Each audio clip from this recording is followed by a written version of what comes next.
The first of those is to thank a very big thank you to Dion Klutter for his tremendous work and effort in overseeing this project and engaging with stakeholders and policymakers and engaging with experts in the field. And the outcome is, of course, this webinar and the papers. I also want to say a very big thank you to Rusha Bhagat, who is joining us from Australia this morning, or this evening in her case, who has been Dion's right-hand woman in this endeavor on this project.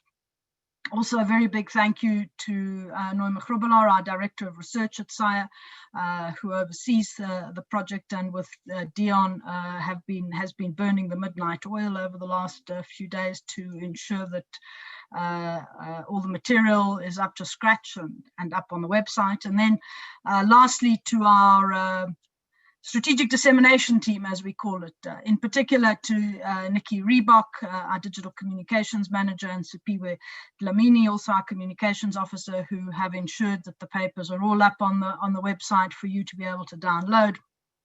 To Alex Big, our publications manager, and you can imagine the juggling that has to happen there when you're dealing with so many papers, and then of course lastly to our events team. Of course, the anchor that holds the SADC, the SAIIA Futures team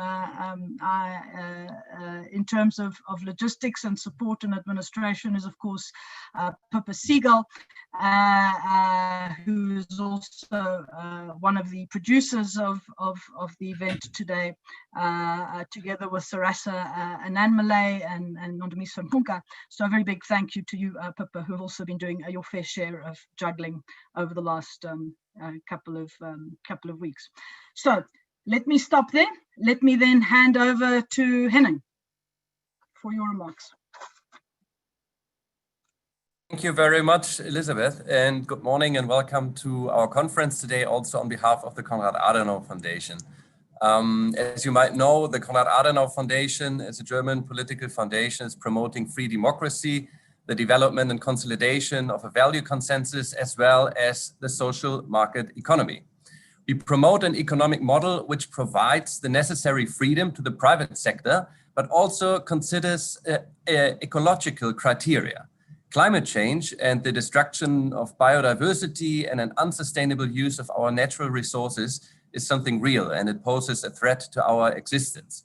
So we need to overthink the way how we produce, and we need innovations in order to stop the devastation of our planet. As the Konrad Adenauer Foundation, we say yes to innovations that help us to achieve these goals and to save our democracy, but also our freedom and also our prosperity. And that is why we partnered with SAIIA today to unpack Southern Africa's opportunity to lead in the e-mobility transition and the electric vehicle economy. In my home country, Germany, the automotive sector is the biggest industry of the country, providing millions of jobs. And as you're all aware of, here in South Africa, they are also very active. So we understand the transformative potential of a revolution in the mobility sector, may it be through the introduction of vehicles powered by batteries or green or blue hydrogen. It is almost a year since the last e-vehicle conference held in Johannesburg in December 2019. And a year during which SAIIA mapped the impact of the large-scale worldwide adoption of the electric vehicles for Southern Africa.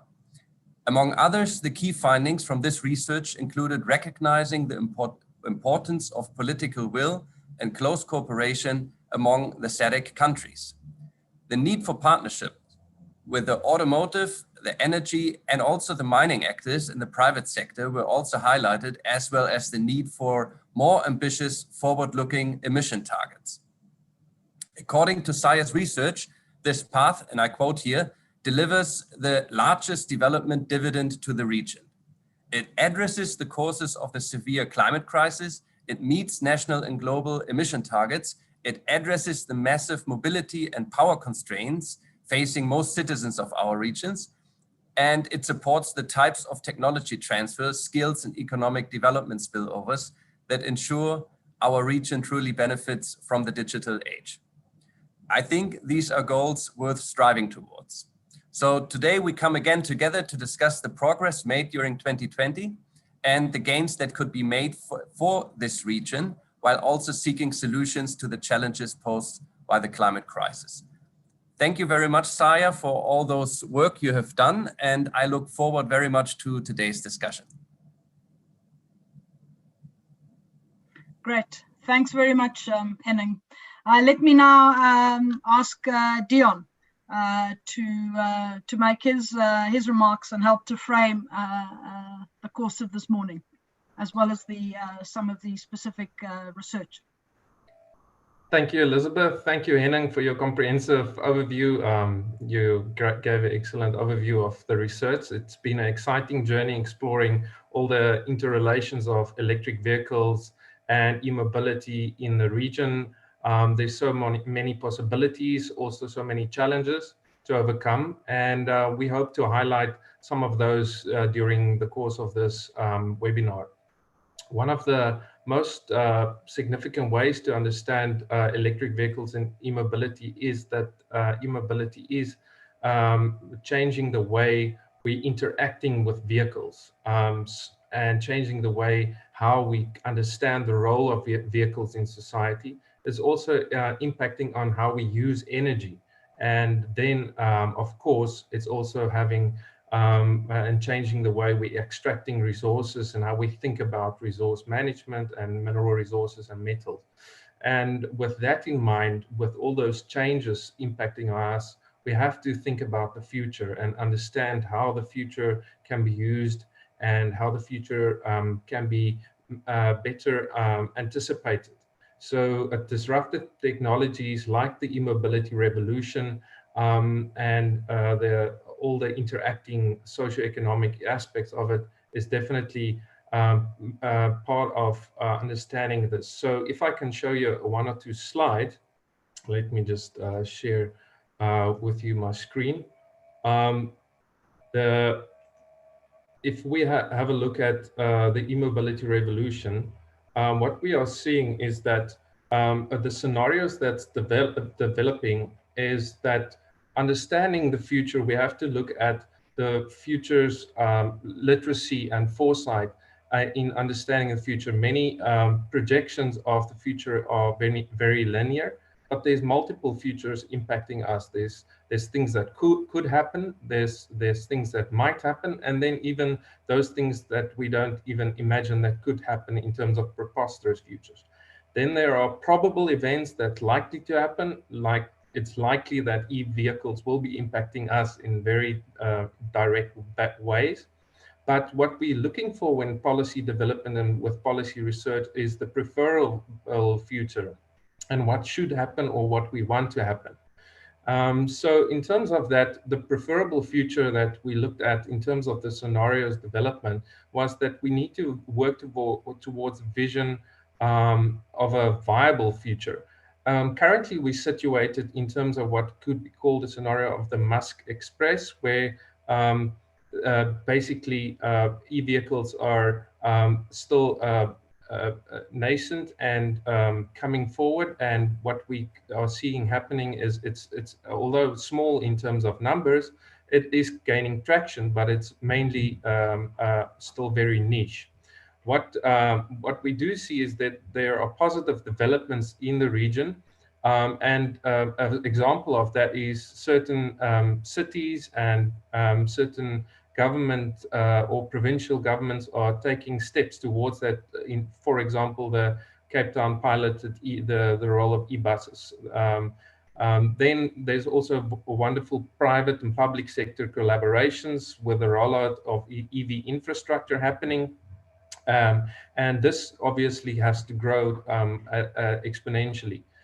What we would like to see is that SADC green transport targets are set and policies are ratified towards the preferable future, so that we can really incentivize e-mobility and enable a cheaper way to get around for not only the rich, but also the urban and rural marginalized communities.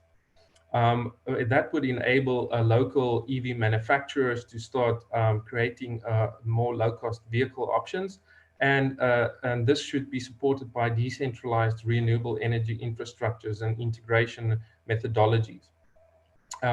And that leads to a scenario where you could see an exponential growth of e-mobility and electric vehicle options in the region, where mining starts to play also a more direct role, and where the refining starts to happen that can tap into the global battery and hydrogen value chains. All of this would hopefully lead to, and preferably lead to, if we adopt this bold future, systemic equity in terms of e-mobility, where we find that access of e-mobility is both for the poor and the rich, not only the many, but also not only the few, but also the many, and leads to multimodal mobility. Meaning various options of mobility are available to various people, and that leads to a scenario which we call happy days. But unfortunately, we are not there yet. We're in a business as usual state, which is losing fit for purpose, and we are stranded in dirt, coal, and oil. And how we are currently also seeing a limited uptake of vehicles, and a government is having to play a catch up with innovation. Although there's positive developments in South Africa with recent research by partners at the DTIC, like TIPS and other think tanks, proposing a policy. The actual policies have not been ratified or taken up, or so there's still a lot of development required. What the dangers that we also see, and the red flags that we need to look out for, is that what could happen is that we could end up with a dumping ground of both internal combustion engine vehicles as well as electric vehicles imported from other parts of the world.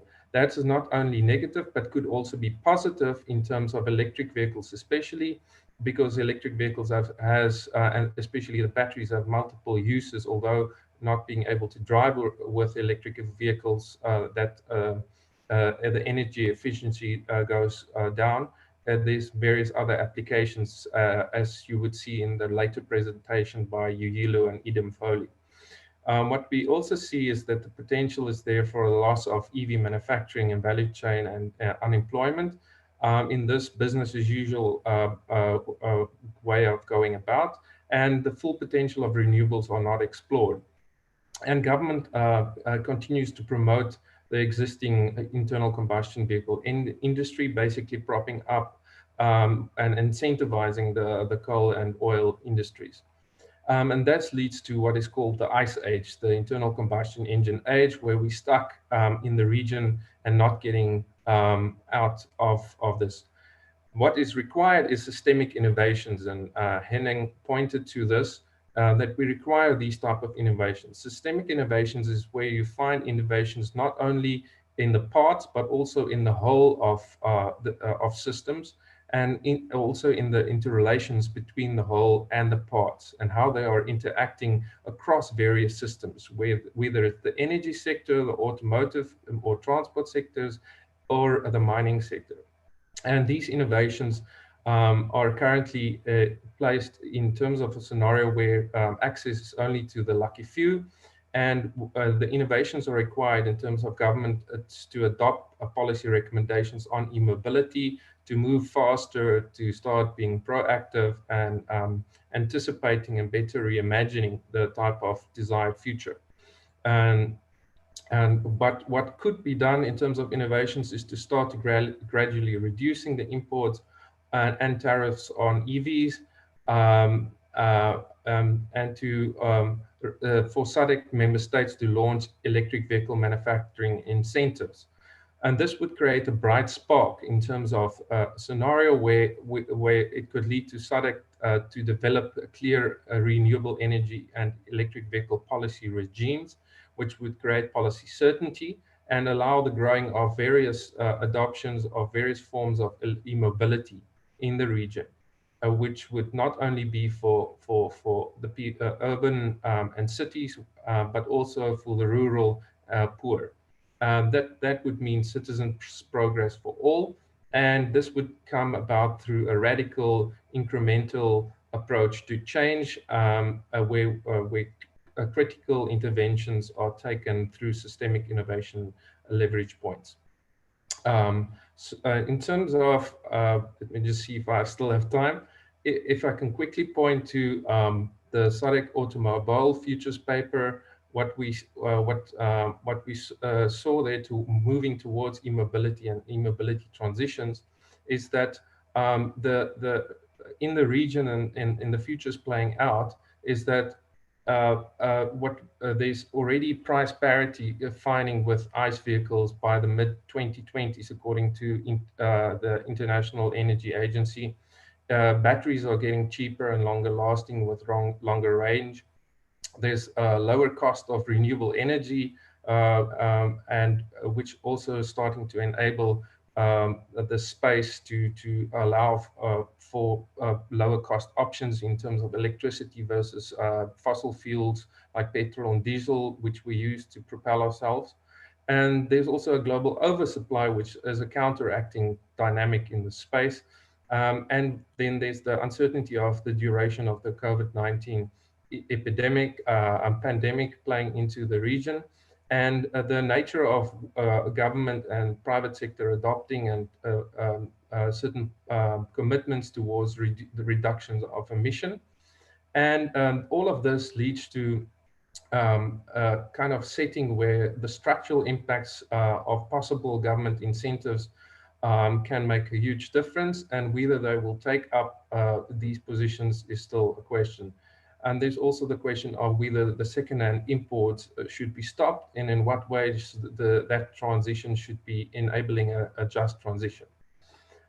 So all of this put together is placed in the context of the ability to respond rapidly to the electric vehicle demand that's already there, while at the same time we have demand, high demand for mobility in the region. Especially because of long distances for many rural and urban people that live close to cities. So I'm going to stop there. Thank you for listening to this overview, and I hand now over back to, I think it's Leslie, but thank you. Dion, my thanks to you, and ladies and gentlemen, thank you to SAIIA. Hello to everybody. My apologies for entering the virtual room late. I was sitting in amongst the gallery, and thanks Sarasa for the promotion to be able to turn on my video and microphone. Much appreciated. Dion, thank you so much for that that engagement. I think it's given us a really good sense of potential scenarios for the SADC region. And I think all of us are acutely aware of the social impacts that the mining communities in the SADC region have experienced, including loss of agricultural land, disruption in access to drinking water, displacement of communities. So it's not about whether or why a just transition in mining and related industries is necessary. It's really about the how. And you've begun to unpack that in terms of the innovation that is required in respect of research and development, technical practice, and I think in particular, you've begun to touch on the policy innovations that are required to support this move. I think most recently, I've been following this since we began engaging, Dion, and I was very interested to hear that the lithium and platinum group metals are actually poised to be used in conjunction to enhance the performance of fuel cells in electric vehicles. So I think we see that daily there are these technical innovations, but what is it going to take for us to actually see this in practice in the SADC context? And I think you've posed the question: is it realistic on a broad-based level to imagine or reimagine the SADC region in this context? I'm going to turn to our second speaker, Ms. Edem Foley. With 14 years varied experience in the NGO and private sector organizations, Edem is currently program manager for the National Uyilo e-mobility program. This is a multi-stakeholder collaborative program initiated by TIA, the Technology Innovation Agency. Uyilo is focused on enabling, facilitating, and mobilizing electric mobility in South Africa. Edem has graduated with an MBA at Nelson Mandela University. She also holds a postgraduate diploma and a bachelor's from the University of Cape Town. So let's ask Ms. Foley to explore with us what the labor opportunities are if we are to consider a just transition in industries such as mining and transport. Thanks, Edem. I turn to you now.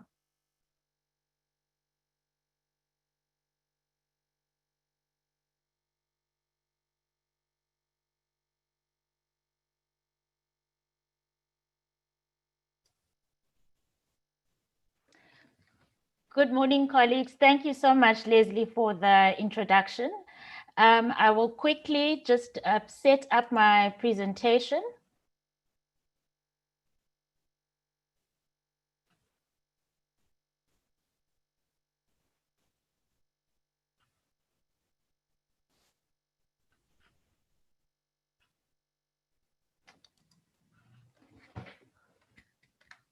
Okay, good morning, colleagues.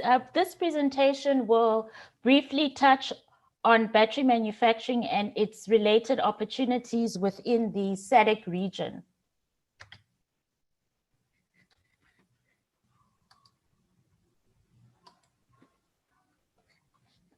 The demand for electric vehicles during the post-COVID-19 green economic recovery has been forecast to grow and capture at least half of the market share from internal combustion engine vehicles by 2040.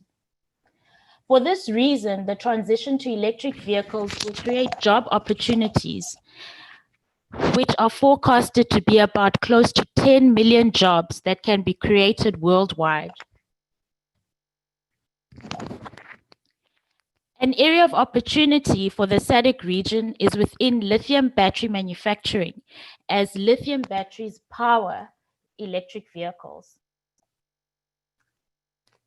And the first step in the value chain is the mining of raw materials, followed by raw material beneficiation. The raw materials which are used within battery cell components are mined.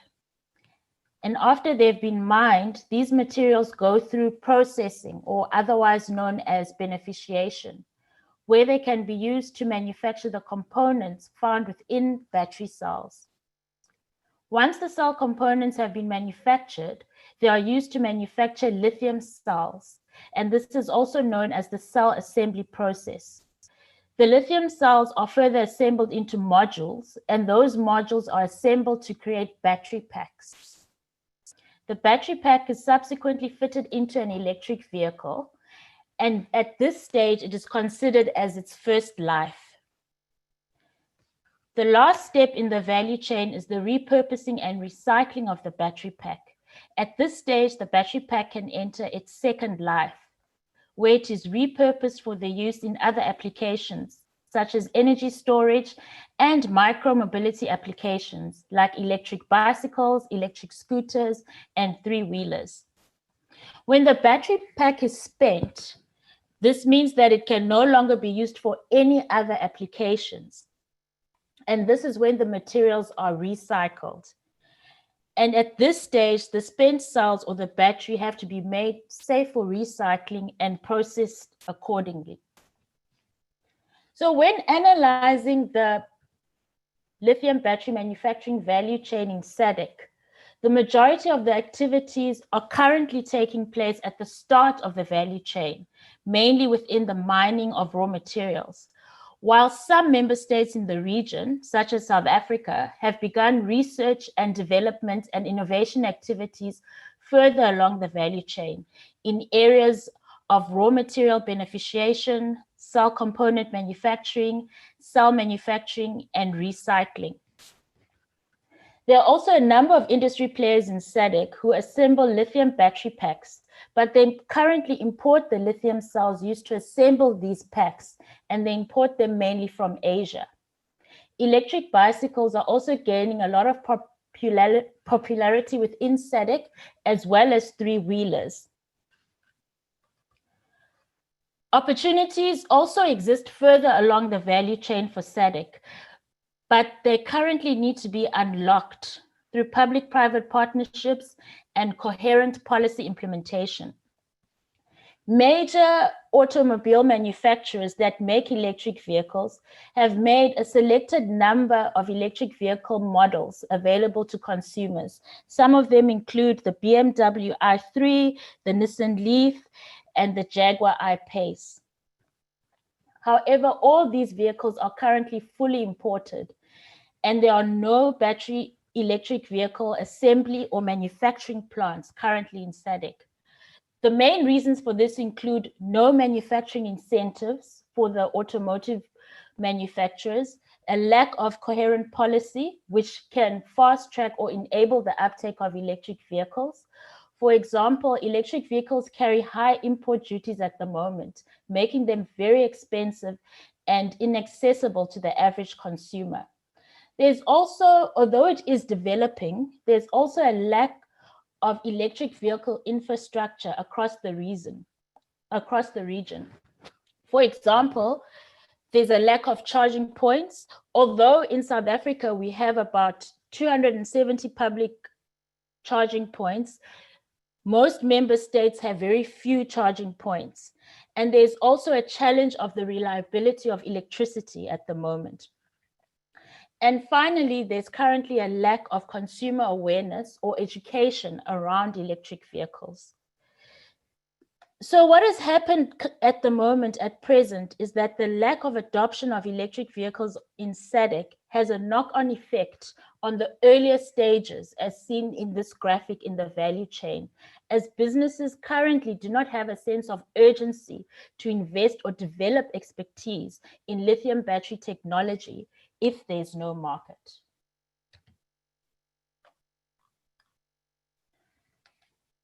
The global demand for lithium batteries is forecast to more than double by 2030, particularly due to the demand for electric vehicles. So because the SADC region has all the materials needed to produce lithium batteries, now is the time to invest in the development of this value chain, from the start with the mining of raw materials right up to the final stages of recycling.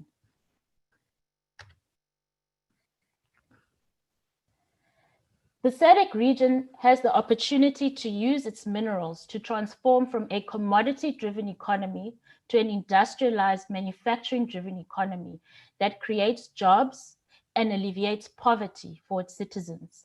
There are already policies in place that have been developed, but the critical factor now for SADC member states is implementing these policies across the region.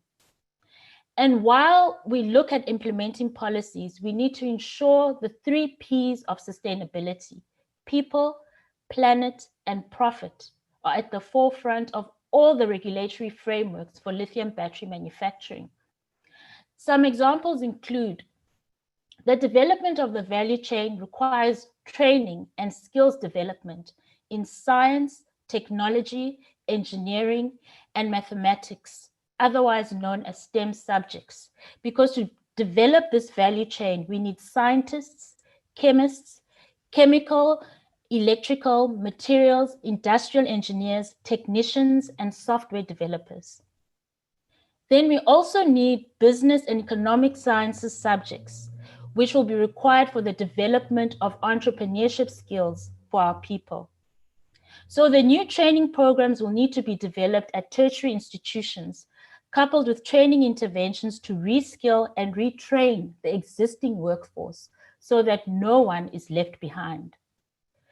We should also not forget about basic education and encourage our children to take these STEM subjects at school right up to grade 12, because we will need a sustainable pipeline of human capital to develop this value chain. A comprehensive skills development framework should also be created in consultation with institutions of higher learning, ministries of labor, ministries of education, as well as industry role players. Industry is key to providing critical information on specific human resource capability requirements to grow and develop the lithium battery manufacturing value chain in the region. And also, battery energy storage has been identified as an untapped opportunity for SADC due to the increasing demand for electric vehicles. This will require implementing policies that promote the expansion of the electric vehicle industry in SADC, which will in turn encourage investment towards the development of lithium battery manufacturing in the region, while at the same time ensuring that our citizens are provided support for reskilling and retraining in order for them to capitalize on the job opportunities that will be created within this value chain. And finally, in conclusion, there's a window of opportunity over the next 5 years for SADC member states to collaborate on initiatives and interventions that will enable them to competitively participate in value-added manufacturing across the entire lithium battery manufacturing value chain. Thank you. We thank you, Edem. I'm sure all our participants and delegates join me in thanking you for this very comprehensive presentation. I think that it's already initiated a number of questions. And ladies and gentlemen, I would like to encourage you to use our QA and chat facility to pose questions so that we facilitate that Q&A session towards the end. I'm going to hand back to Dr. Deon Kloete for just to basically discuss what Edem has put forward to us, contextualize it somewhat in relation to the work that he's been doing over the past year. So thanks to you, Deon. Thank you. Thank you very much. Yes, the battery manufacturing value chain is very important because we've got huge opportunities to really create regional coordination.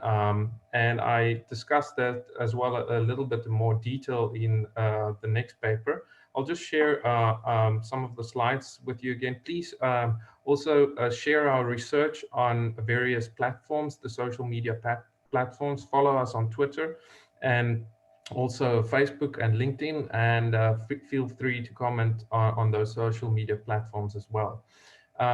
If I just can share on my screen with you again.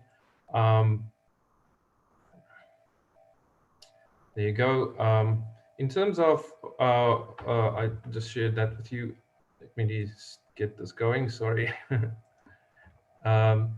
So if we're looking at mining, we also need to take note that it also has an impact in terms of energy. So I'm just quickly going to share with you the systemic innovations we're looking at, because EVs are not only changing how we need to develop the regional value chain for battery manufacturing, we also need to take a look at what the innovations are in terms of charging infrastructure and various other modalities. So our research paper that focuses on EVs as enablers of a new energy paradigm with two other colleagues, Noima Grobelaar as well as Salita Battleman-Scott, we highlight in detail the type of systemic innovations one can have. Systemic innovation, as I described earlier, is innovations in the whole of the system and in the parts and the interactions between them. And there's several ways to intervene in changing systems. The most common ones are the ones I just showed to you on the left. But the ones that's not often explored and not often delved deeper into is the deeper leverage points in terms of creating a level playing field and moving to full cost pricing structures, where one could also move to organizing alliances and changing the rules of the game that the system is functioning from.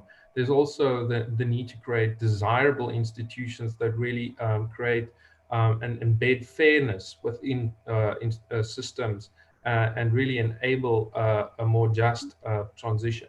Then there's the need for partners for innovation. I see there was a comment in terms of partnerships being part of the 3 Ps and Ps as well, definitely to pivot the purpose of the system. So the e-mobility transition and the current business as usual system, we need to pivot some of the purpose within the current functioning of that system. Then there's also one of the deeper paradigms, and the one where one gets the most leverage from, is to change the paradigm and underlying mindset behind the functioning of a system, to really shift the system towards new forms of mobility and enablers of mobility and energy. And eventually one reach to the stage where one can transcend the paradigm that the system flows from. So that's a mouthful. We've got 5 different systemic innovations we identify in the paper. The first being that automakers can become energy companies. In a certain sense, they already are showing that with Tesla's power packs they're selling, or that's installed in homes, and they're becoming additionally, they are changing their roles within the system. We already said they're pivoting some of the purpose of their role within the system. And you also foresee that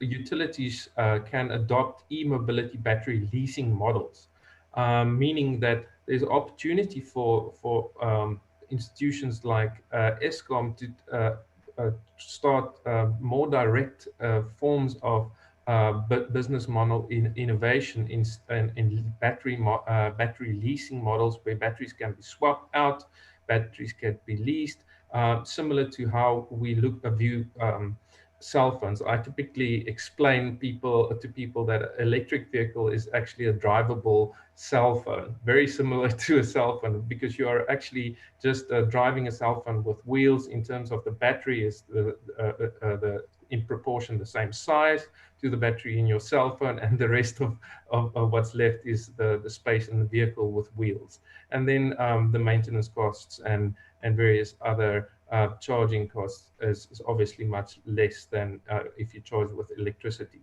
Then, of course, there's this need and shift in the energy system towards utilities to become partners of the less powerful actors through what is called EV-enabled demand-side response services. That is vehicle to grid and vehicle to home services, where we through these services one could have the opportunity to contribute to the grid, and the Eskom or various other utilities can find new ways of better managing the demand side. Another systemic innovation we propose is a shift from centralized electricity consumers to prosumers. And we already see this in a slight way in South Africa, where people are installing solar panels to become prosumers, and not entirely. And then they use the solar panels to go off grid in a certain sense. But prosumers actually have the ability then to sell their electricity to the grid, or to in a peer-to-peer way, trading some of the residual electricity or energy to others. You also see the rise of micro generators. Government in South Africa has already said businesses could generate, I think, until a megawatt of energy within their own business settings, which allows a lot of possibilities. And we need more of these innovations. Suggestions. Harley Bear. Harley. Sorry, I don't know what's happening now. Then there's also the dynamic localized distributed energy resources networks, which is the demand side response networks, but they are more dynamic in that you're creating a network of these type of systems.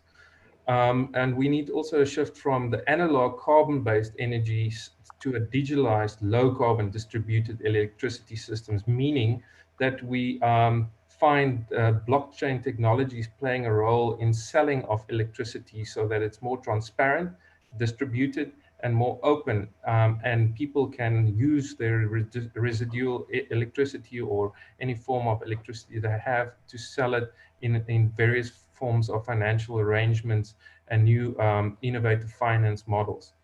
The fifth and final innovation is that definitely we see a just skills transition from the automotive industry working force that's currently in the internal combustion engine to shift towards electrical and technical jobs.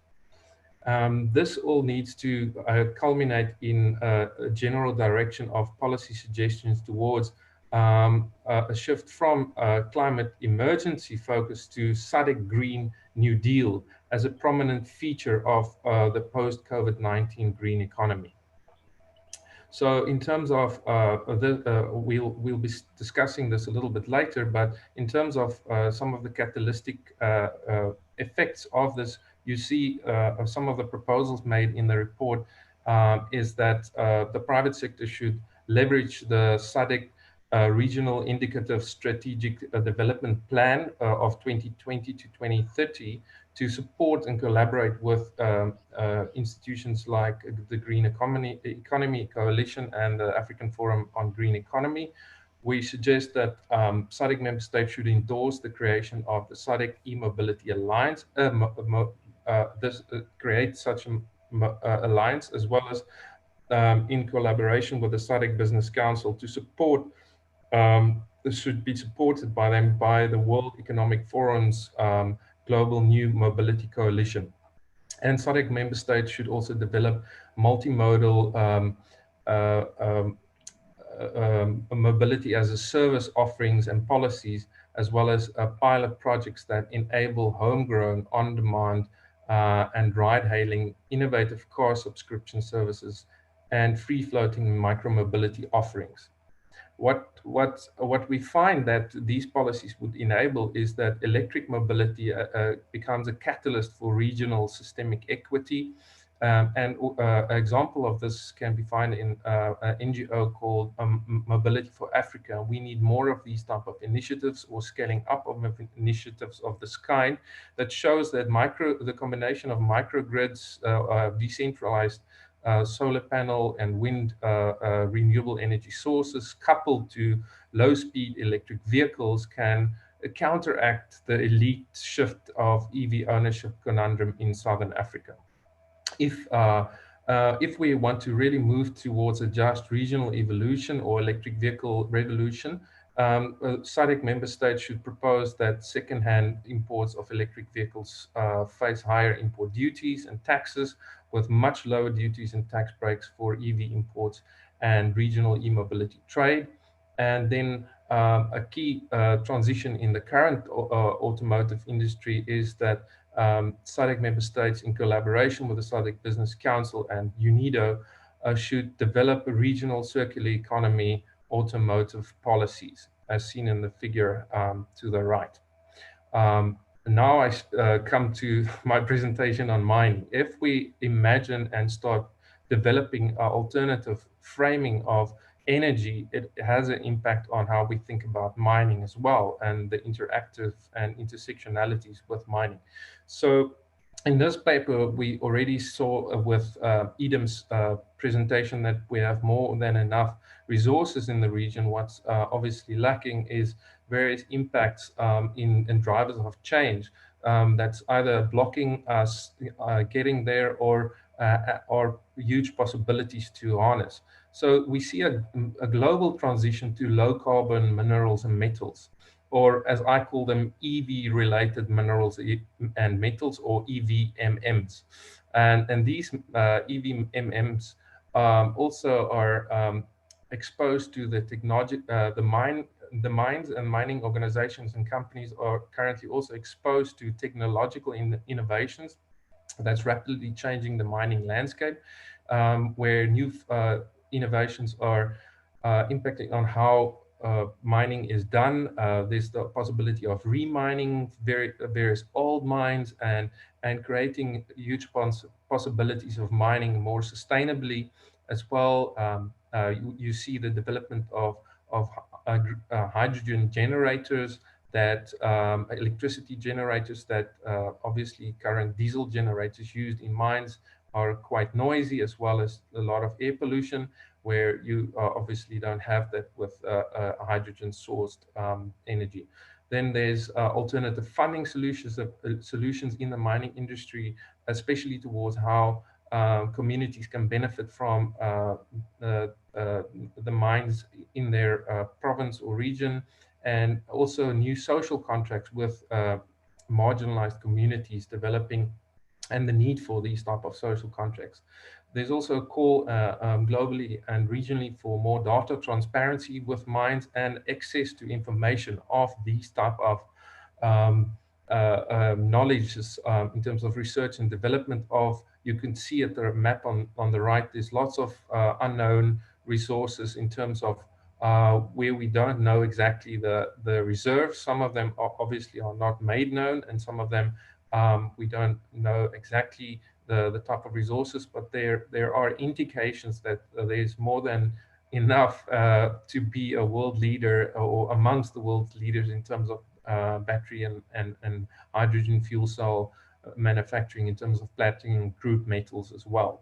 So there's also the rising geopolitical risk and economic protectionism, and all of this is playing into mines having to adapt and develop new skills and changing business models, forcing them to adapt to these drivers of change. In terms of the building a resilient regional EVMM value chain, you see the global value chain with the major players like CATL, the Chinese, and BYD, as well as Tesla and LG Chem and various others. In the middle of that picture are the battery manufacturers supplying them to the automakers. And then obviously the mines are mining lithium, cobalt, copper, and nickel, key ingredients in terms of the resources to creation of a lithium ion battery. There's various others, and I think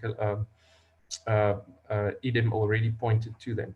So some of the policy proposals we're making here in terms of creating a more resilient industry and value chain is that to benefit from the EVMM industries, SADC member states should broaden their definition of local in local content mining to be equivalent to and inclusive of a regional collaboration.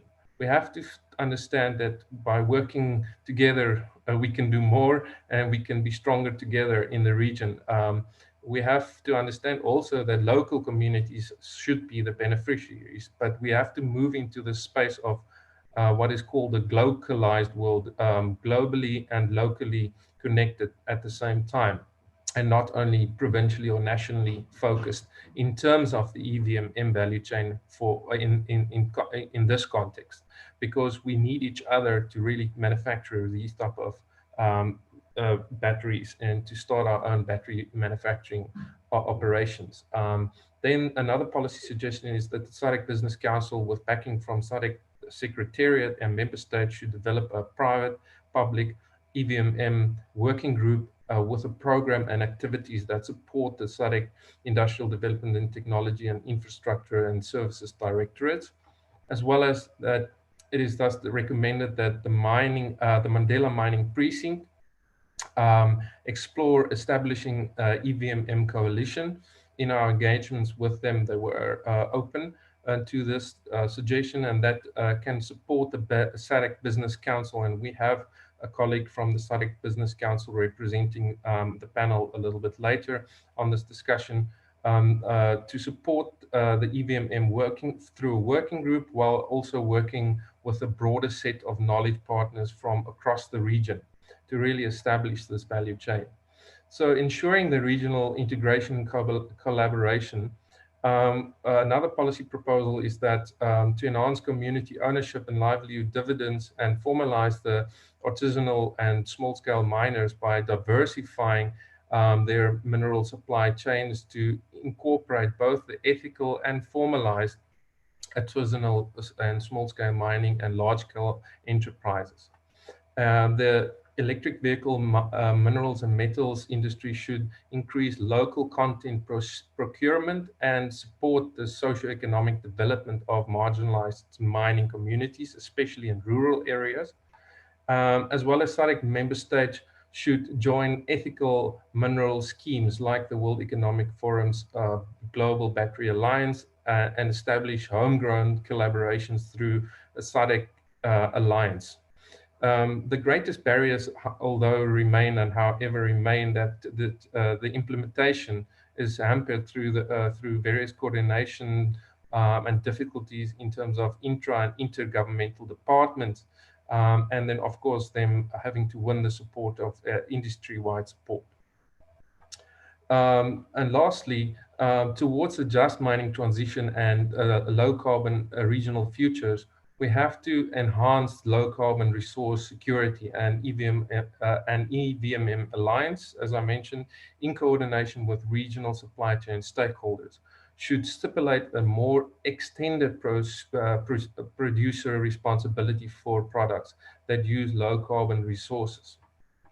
And that's very important in terms of the electric vehicle manufacturing. People that buy electric vehicles want to know they're not only manufactured in a low carbon and socially responsible way, they also want to drive the vehicle because it's the right thing to do, an ethical way. And of course, it's manufactured not only with it's also manufactured with renewable energies in certain factories, and that also plays into the manufacturing process.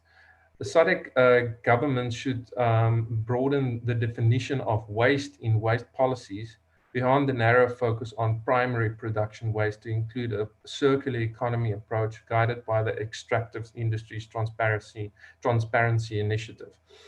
We have to understand that waste is nowadays gold in many sectors, and the usage and reimagining of waste is very much important in terms of the future. There's various spin-offs and job opportunities and business opportunities in understanding how we can do this. Lots of mines in South Africa and in the region are definitely remining and finding new ways to use various old resources through the technological advances I already mentioned.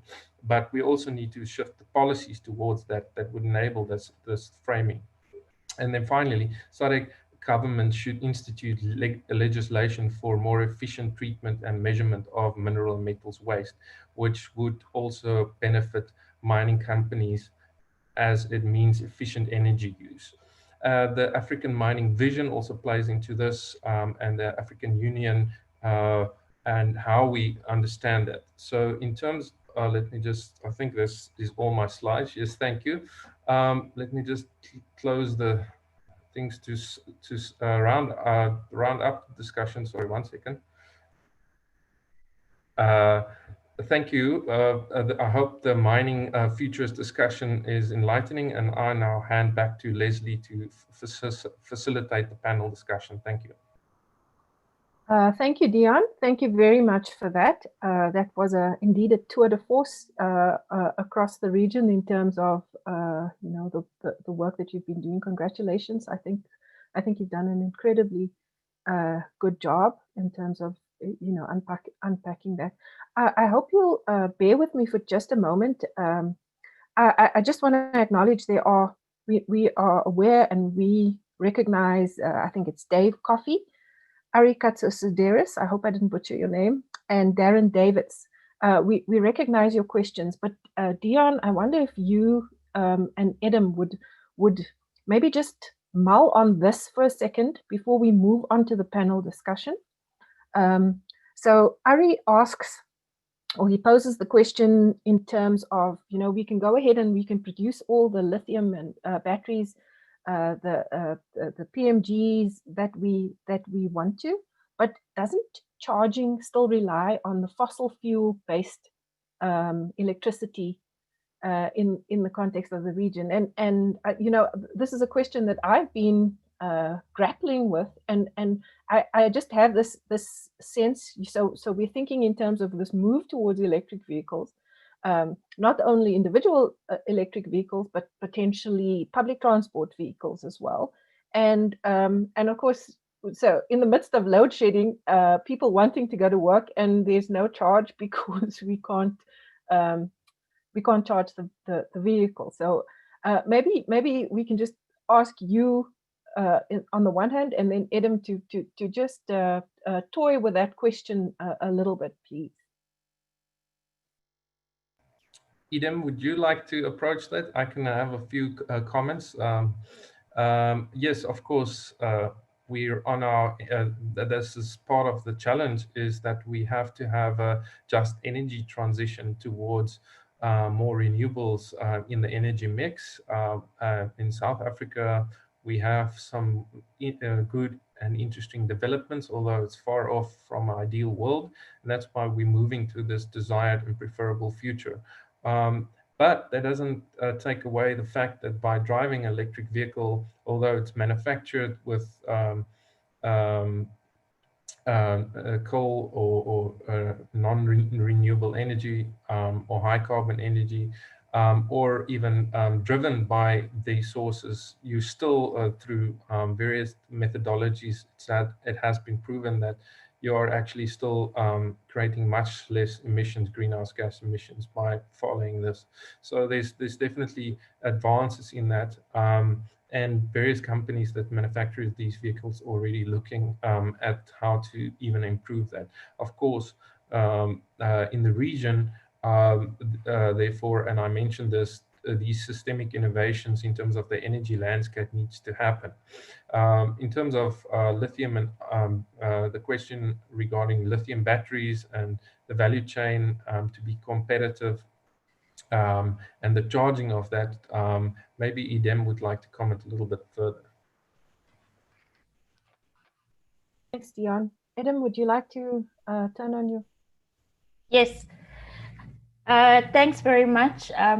Yes, it is a very good question regarding the sustainability and competitiveness if we manufacture lithium batteries in the region. In my presentation, I did touch on a lot on skills development. So in order for us to become competitive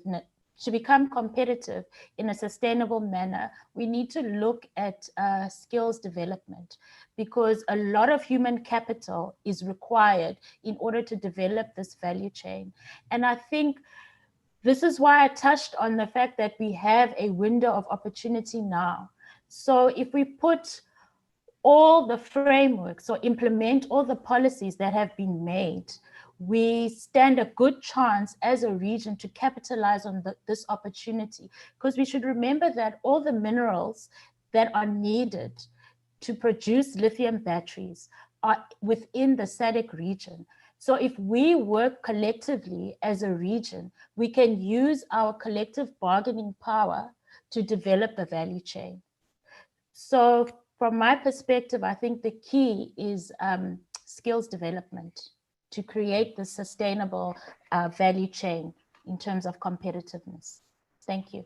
Yeah, absolutely. Leslie, if I just can, Cosmos, we've also got the Department of Science and Innovations, Mr. Cosmos Chiteme here. Leslie would probably interview, but he will be probably best suited to answer this type of questions as well. So Leslie, I hand back to you. Thank you so much. Thank you. And I know that Mr. Chiteme is in the panel discussion in the next session. I do want to recognize Bhavna Dionaran. I hope I've pronounced your name correctly. You are you're reminding us of the rich resources, the rich renewable energy resources in the region, and I think you're absolutely right. How do we make sure that these are leveraged in order to support electric vehicles? Thanks very much. I'm now going to turn to a former colleague, Mr. Tulo Makwati, who is coordinator of the SADC Business Council. Tulo, it's wonderful to have you with us. Maybe you can turn on your hi Tulo. Hi Liz. So in terms of the work that the SADC Business Council has been doing, the SADC Business Council is based at the NEPAD Business Foundation, and they've been doing incredible work in terms of the public-private dialogue that has been ongoing in the SADC region. So bringing in the regional private sector in dialogue with the SADC member states as well as the SADC Secretariat. Tulo, I wonder if I can ask you now to pick up on some of the points that have been raised throughout the two presenters' presentations. In particular, discussions around incentives. How do we create an enabling environment for investors to want to invest in these wonderfully innovative new projects? How does the SADC member states respond to this call? How do we bring everybody around the table in order to make this a reality? Thanks, Tulo. Thank you, Leslie. Good morning, everyone. Well, my presentation or my input is going to be a short intervention. For the benefit of those who do not know what the SADC Business Council is about, I'll start by introducing who the SADC Business Council is and the objectives of the SADC Business Council. So the SADC Business Council is a regional apex body of the 16 private sector organizations that operate in SADC. So in addition to the 16 private sector organizations, we also represent regional sector-specific organizations. For example, sectors that participate in the mining sector, agricultural sector, banking, and etc. But we are in the process of expanding the membership to also include corporates. The main objective of the SADC Business Council is basically to involve the private sector in SADC decision-making processes in order to drive the implementation of SADC plans and priority programs, in addition to promote knowledge and information sharing between SADC and private sector. Another objective to add on that is to bring in private sector expertise, experience, viewpoints, and perspective in SADC policy-making processes. So you agree with me that most of the times, you have a situation whereby public policymakers sit on their own and they craft policies that have got a bearing on private sector without consultation. So we have become that vehicle which we try to now bridge that problem to say every time when policies are being crafted, particularly at a regional level, private sector must be represented and consulted during the process. So we are that vehicle, we are providing that service. Furthermore, we aim to advocate for enabling and competitive business environment in the SADC region. So basically, those are high-level objectives of the SADC Business Council. Right. Now, coming back to our discussion, I mean, it doesn't need a rocket scientist to tell that, especially now when we look at global warming, that the transportation industry is the one that has contributed too much, particularly in emit gases that are destroying the ozone layer. So in that context, it is the right time now to basically try and look at different sources of clean energy that can act as a solution to this particular problem. We know the problems that come up with unclean source of energy. People are getting sick from diseases such as asthma, bronchitis, people are dying, cancer, things like that, right? So now, for us as SADC, I think this presents an advantage, as already mentioned by one of the presenters. The SADC region is particularly rich in minerals that can be used in the manufacturing of electric cars, for example. We have minerals such as lithium, graphite, vanadium, cobalt, to mention a few, which the region must take advantage of, not only to develop the region, but also to develop value chains that can expand at a global level, right? But before that can be done, I think we need to first look inward and say, are we in a position right now to develop those value chains? For instance, we know that most countries in the region right now suffer from power cuts. There isn't enough electricity to power industries, the mining sector, for example. If we talk about electric cars and we have power cuts almost every day in some countries in the region, are we at the right space to be talking about that conversation? But the bottom line is the conversation must start. And these are things that we need to start conversing on to make sure that we put necessary incentives, necessary structures in place to address the current challenges that we are facing.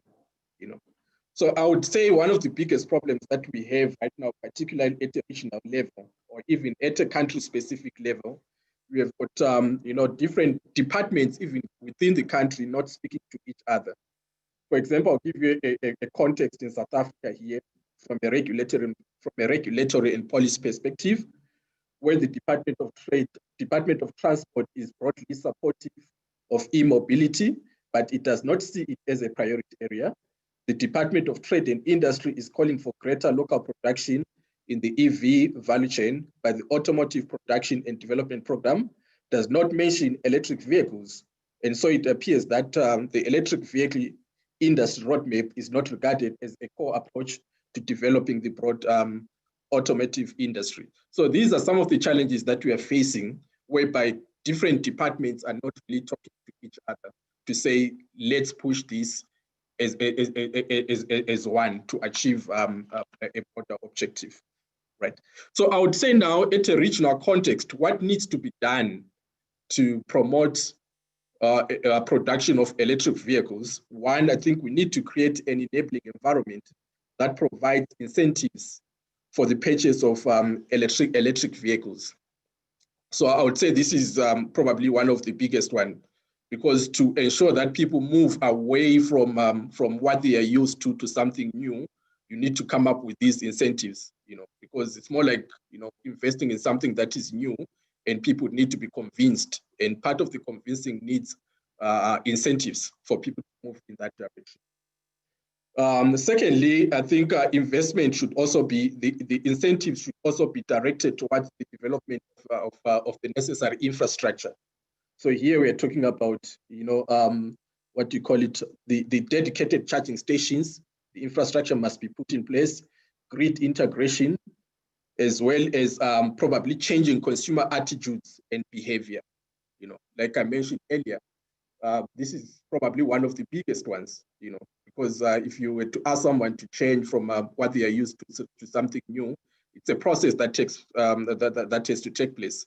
It's a process to convince people. So we need people or policymakers to explain why this is necessary, that people should shift away from the current fuel combustion cars to electric vehicles. Furthermore, to add on that, I think also as a region, we need to start talking about changing the perception of us as a region, focusing on exporting value-added materials. So if we talk about cobalt, we know these are the materials that we need to develop these batteries, for example.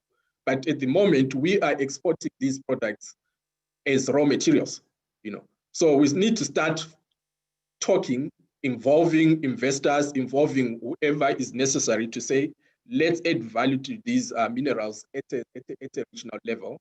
When we export them, as finished products. By so doing, we're gonna add, we're gonna improve our region. The competitiveness of the region will improve. Jobs will be created in the process.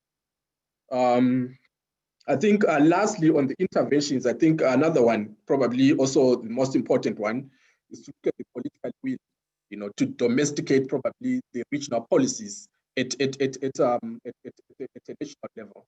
Because we have the policies at a regional level, but one of the problems that we have at the moment is that the regional policies and national policies don't talk to each other. So there is need, therefore, that at the end of the day, what the region tries to achieve must be also the same objective that national countries at a national level are also trying to achieve. I'll talk, for example, we have the SADC industrialization strategy, we've got the industry protocol, we've got the strategy to industrialize at a SADC level. But if you go around member states now and ask them if they know about these policies, the question that you get is, yes, they might know some of them, but the majority don't even know what the objectives and the targets are. So we need to start having conversations on those policies in terms of nationalizing them, and also ensuring that they also talk about innovation, because this is where the world is moving in. Right, so to conclude my discussion, I'll give an example of probably Dion has touched on this, how we can make this a reality, how we can make electric vehicles see the light of the day. So I think the starting point is basically to come up with a public-private partnership. It could be a platform whereby public and private sector can dialogue, identify common issues, and at the end of the day, come up with resolutions jointly. So you do not want a situation whereby either the public sector is imposing issues to the private sector and vice versa.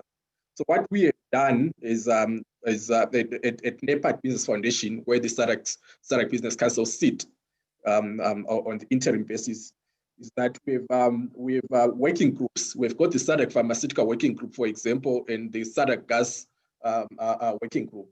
So these groups are made up of both public and private sector. And their most objective is basically to create a dialogue platform between public and private sector. So they will talk to each other, identify what the common issues are, and then at the end of the day, you come up with a resolution that is agreed by both public and private sectors, right? So I would say probably this is the way to go. For example, going back to the pharmaceutical working group, so we have got pharmaceutical companies, the biggest pharmaceutical companies representing the private sector. We've got SADC Secretariat with government departments on the other hand. Apart from that, we also have any other stakeholder who is interested in the pharmaceutical industry. Within the year, we create a place where they identify what the common issues are. For example, right now, at the moment, the biggest issue in the pharmaceutical sector is to harmonize medicine registration policies in the region. So that once you register your medicine in one of the 16 SADC countries, you do not need to register it again in any other SADC country. So just basically push and market your medicine, which then becomes an advantage because it saves you time. Then you can push your volumes once it is registered at the end of the SADC country. So this is something that we need to probably look at establishing, as Dion has alluded to. So I would say probably this initiative along this line should be in support of government endorsed initiatives, but not just support. So it's support of both government and private sector, and it must ensure the full support of the private sector. The activities should be aligned with the interest of private sector from the outset. So it's actually important that there is buy-in and that private sector believes in the objectives of what they are trying to set up. So to an extent possible, big businesses need to anchor the platform, but the activities should be aligned to achieving a broader industry benefit. So that at the end of the day, it doesn't appear like company X is pushing the agenda. It must be a broader industry objective. That's the intention. And in establishing such an initiative, obviously at the end of the day, you basically need to have capacity to run the program, whether at an interim or permanent level. So capacity is one of the issues that need to be addressed. Leslie, I think I'll just stop here. Over to you, unless if there are questions. Thank you.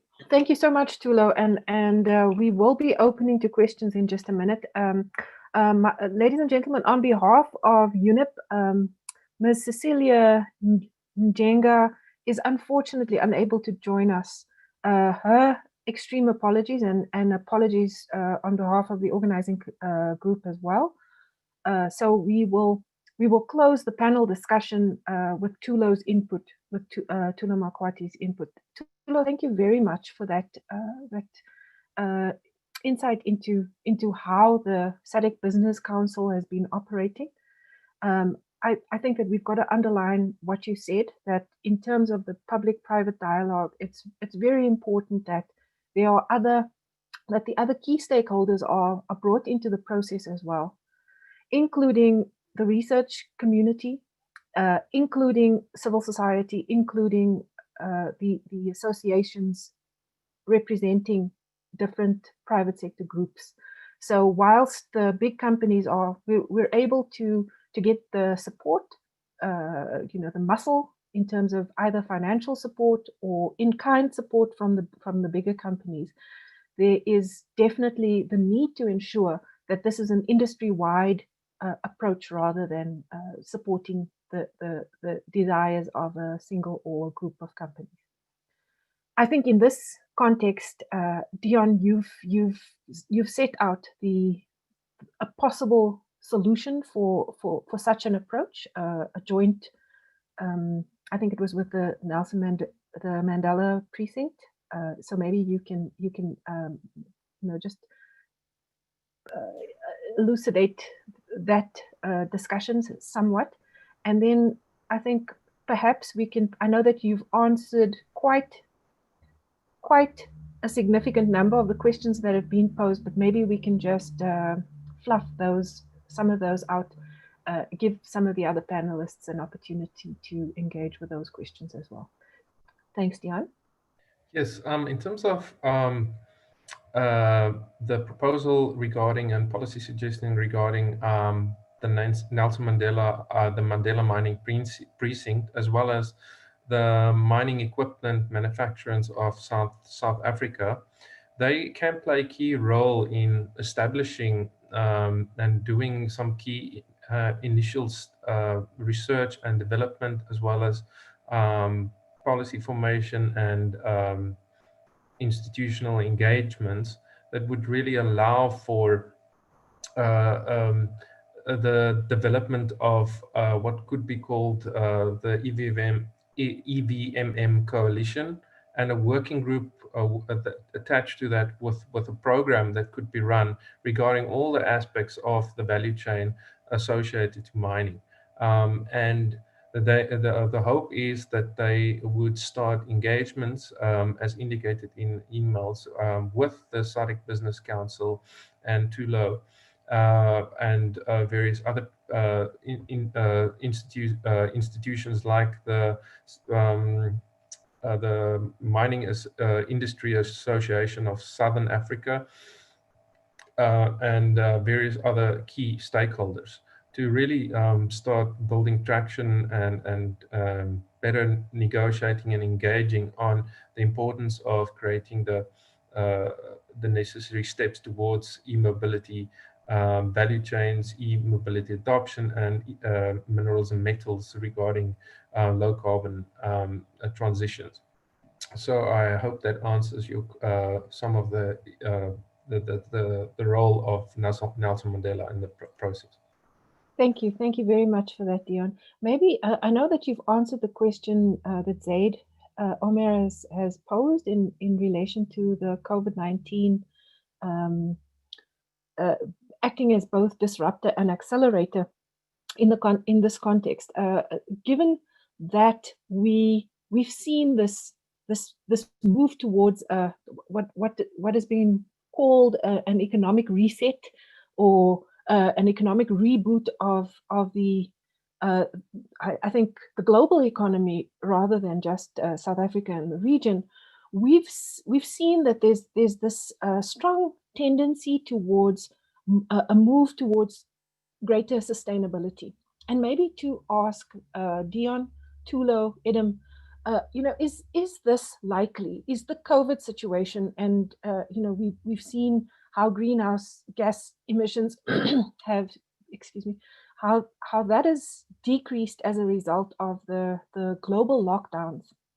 Is this likely to precipitate greater thinking around a move to this more sustainable mining and transport approaches? Edem, would you like to take that question in the first instance, please? Yes, certainly, Leslie. Thank you.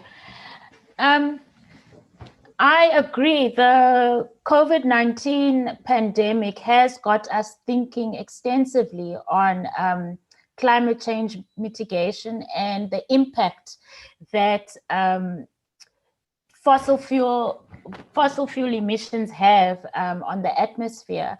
A typical example is that there was a study conducted by the Center for Research and Clean Energy and Air in Europe, which resulted in them noting that how cleaner the air was in Europe during the lockdown period.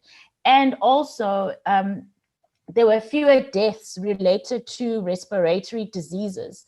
So I think that key decision makers are going to rethink their frameworks and their business development frameworks and their production frameworks and even their policy frameworks in relation to the COVID-19 pandemic and sustainability, especially towards the environment and also towards people as well, because people with less greenhouse gas emissions, people become healthier.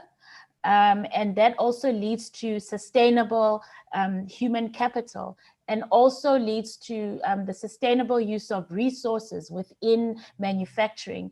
So yes, in my opinion, I think the COVID-19 pandemic has gotten people talking and thinking of more sustainable ways to live, to work, and to produce goods and services. Thank you. Thank you very much, Edem. Maybe picking up on Darren David's question in relation to regional instability, and maybe to address this, to reframe the question somewhat and address this to Tulo. Tulo, so with growing regional instability in terms of political and security risks, would this affect the ability of governments to form regional and integrated plans for the adoption of electric vehicles, and maybe using the former context, using the experience that you've had in terms of working with the SADC member states, how likely is it that these types of coalitions will be formed across the 16 member states? Thank you, Leslie. I think, to be honest, I mean, yes, there is general observation that since COVID started, there has been a decrease in pollution simply because there's been a decrease in transportation activities. But on the other side, what's important to realize again is that the COVID-19 has presented another challenge for member states. We have seen different member states taking policies or implementing policies that are totally different from what would have been agreed at a member state level. So countries are now basically looking internal for different reasons, to stimulate job production or etc. They're now looking internally in total disregard of regional policies. We've seen this happening a lot. I'll give you an example of what is currently happening in the freight industry, where countries like Botswana, despite SADC coming up with a protocol that allows movement of commodities within the region, Botswana came up with a different approach whereby they insist on testing truck drivers they have to wait for about 48 hours to get their results. But this is totally opposite of what SADC has came up with as a policy at a regional level. So as a result, you find truckers now preferring to use a Beitbridge border post as they move along the north-south corridor. And this has created too much congestion at the Beitbridge border post because everyone is now using that particular route. So my point is, we have a challenge already where countries are now looking internally, where they are now doing their own thing. And I foresee this can also happen, particularly, I mean, if countries, particularly the challenges that have been brought by COVID-19 at a fiscal perspective. So we know most countries in the region, I mean, they are not in a position to really start coming up with a new initiative, for example, So if you need countries to really endorse this initiative and change their mindset into something new, they also need resources to implement it. Because again, like I mentioned earlier, you need the infrastructure, which needs to be put in place. And this infrastructure needs investments.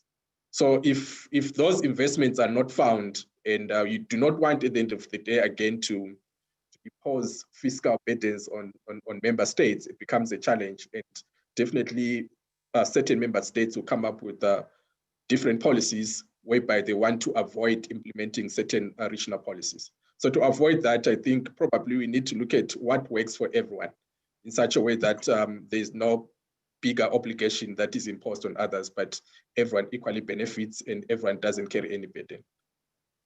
Thanks, Tulo. Sounds a little idealistic, but I believe that with some hard work that could be achieved.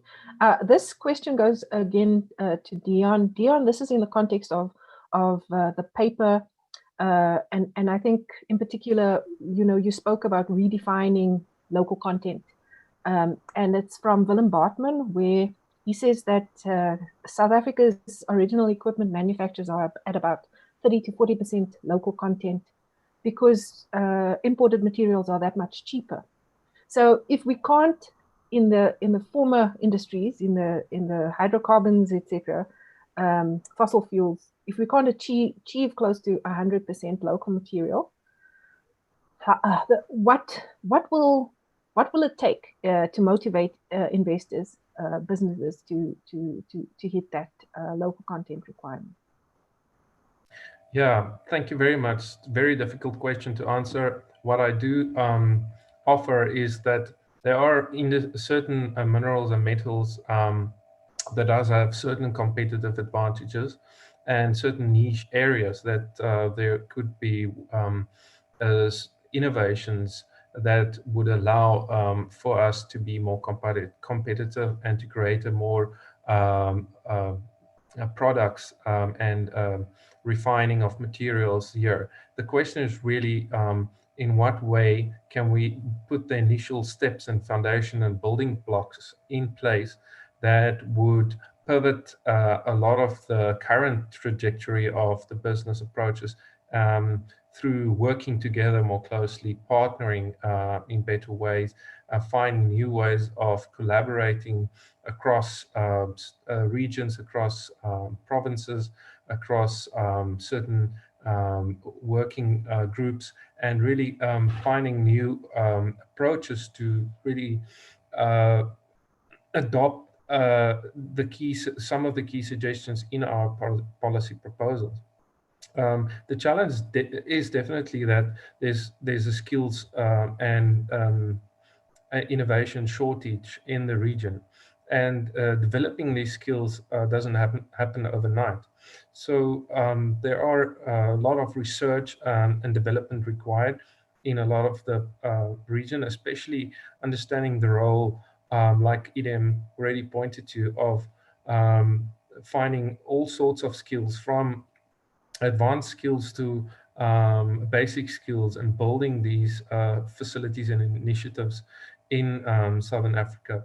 We don't necessarily have to be the world leader in terms of electric vehicle minerals and metals, but we could be a key partner, become a key partner. We see a lot of the global value chain currently situated in, and sourcing a lot of the minerals and metals from South America and Australasia, especially Australia. And what we need to do is to build towards a solid product offering in the region, and that cannot be done on our own. All players need to work more closely together, and the question really is to be able to see the bigger picture at play, and to allow a lot of the business opportunities and governments to really enable the small interventions that could help us get to really a state where new possibilities are enabled. And like I normally try and point to, is this small, safe to fail experimental approaches where you are doing a lot of piloting does sometimes, you don't necessarily have to just have one pilot. You have small, safe to scale experimental pilots where you can adopt without losing too much money in the process, explore areas and niche areas within the value chain where the region have potential to become competitive. And this needs to be enabled through various modalities, either through industry, internal, external investment, or regional investment through various functionalities. So I don't have clear answers, but we need to start taking the early steps. Thank you very much, Dion. I think maybe linking to your question, I mean, to your point around skills development, you know, if we could find a way of equating technology and skills transfer to a certain component of, you know, the equivalent of local content, rather than pointing specifically to resources, you know, local resources input. Maybe that would also be something for us to consider. We've got a few more minutes, and I'm going to take two more questions.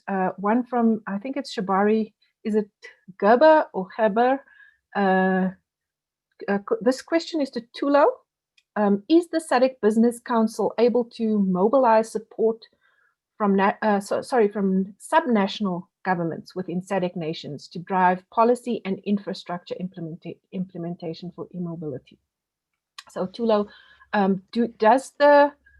are we working only with national governments in the context of the SADC Business Council, or are you working at sub-regional level, sub-national level as well?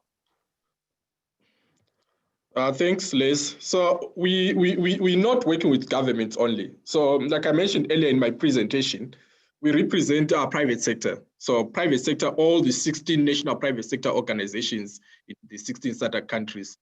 So apart from, for example, in South Africa, the representative at the Business Council, at the SADC Business Council level is BUSA.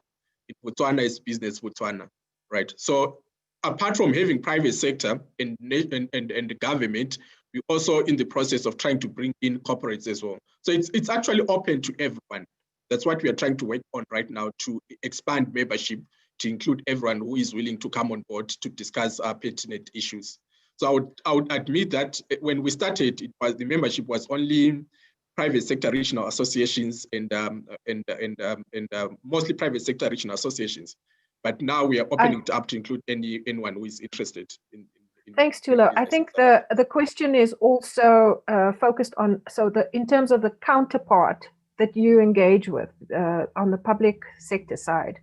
And I know from previous SADC industrialization weeks that we engaged with, certainly there were national departments mostly involved, but there were the odd, you know, as it pertains to those sectors or subsectors where local governments or provincial governments are involved, they do participate in discussions, Shabari. So I hope that concludes that question. I think to end off, we've got a few minutes left, and I'm going to ask all of our panelists, Dion, Idem, and Tulo, to respond to Dave Coffey's question. I want to expand the question somewhat. Dave, you've spoken specifically about studies in sustainable competitiveness in the production of lithium batteries. I think to expand that question,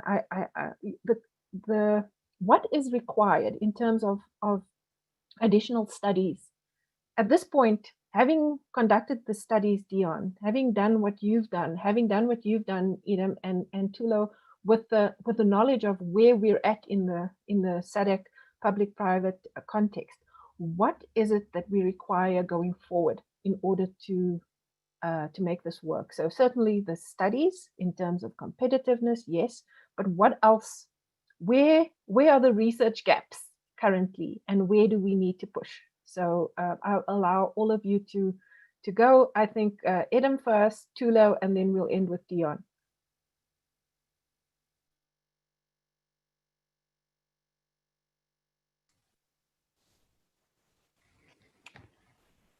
Thank you, Leslie. I think in terms of the value chain, there's a lot of work that still needs to be done with research, development, and innovation in terms of the beneficiation and processing of raw materials into battery graded material. I think if we can look at this as the first step, because it's the second level within the value chain, then it will kind of give us a leaping advantage, because when you look at the raw materials, and when the raw materials are exported, they are exported as a commodity from the region. So the prices you can get from that commodity are very low. So if we start in steps, and the second step goes into raw material processing or beneficiation, and if we can process the material into battery graded material, that will allow us to go further along the value chain.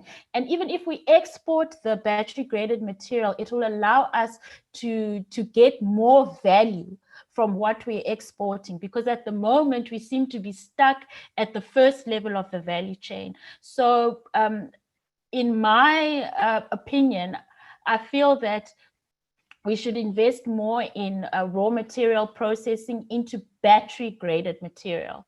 And if we can get that right and develop that, it will be one of the key steps into the development of the value chain. Thank you. Thank you very much, Edem. Tulo, what is it that we need to do in terms of our further research, further policy push? I think from where I'm standing as a SADC Business Council, I think the next step is basically now to identify who the main role players are, particularly in the perspective of trying to form a working group, which will then try to push this agenda forward. So once different role players have been identified, including public sector role players, the next step now is to put together the work plan. So it could be short-term, long-term, etc., which will then tell or inform everyone that this is what we want to achieve in the short term, this is what we want to do going forward. And then lastly, once the work plan has been put together, there's need to identify the resources now to start doing the work. So I would say, from my perspective, I think this is what we need to do over time. Very much, Tulo. Dion, before I get to you, I just want to suggest that there are a handful of questions that remain unanswered in the Q&A section, and I know that you've been furiously answering questions, so maybe after the session ends, you'll get to those. But going forward, what do you think? Where are the research gaps? You've been so closely involved in this process. Where to next? Yeah, there's lots of research to be done. There's lots of scope for a lot of development of key aspects of this. We delved into the energy, mining, and automotive/transport sectors because they are key to the development of e-mobility. But in terms of battery manufacturing, as well as the potential hydrogen economy with a lot of the world's platinum group metals situated in Southern Africa, especially in South Africa and Zimbabwe, we have a lot of potential. There are lots of growth in this area. A lot of investments are being pushed by Department of Science and Innovation in South Africa on the hydrogen economy.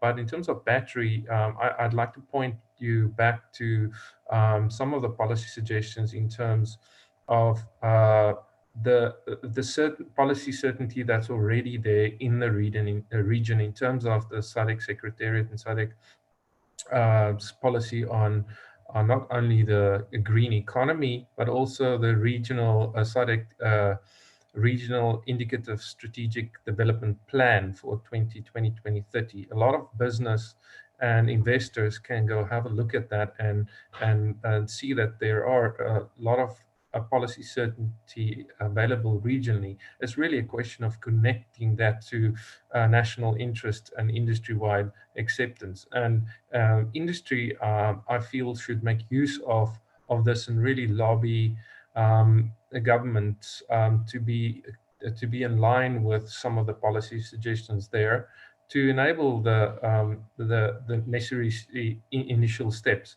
There's a lot of baby steps required, and the research landscape remains quite open. A lot of work needs to be done into really delving into all the aspects of battery value, the battery value chain, like the overview of all of it is highlighted in the yellow paper, and the implications for mining are still quite unexplored, although some of this is highlighted in my paper. Thank you. Thank you. Thank you very much, Dion. I also like the fact that you pointed to, not just research, but some of that research has also got to be turned into practical application. That work needs to be done in order to make this happen.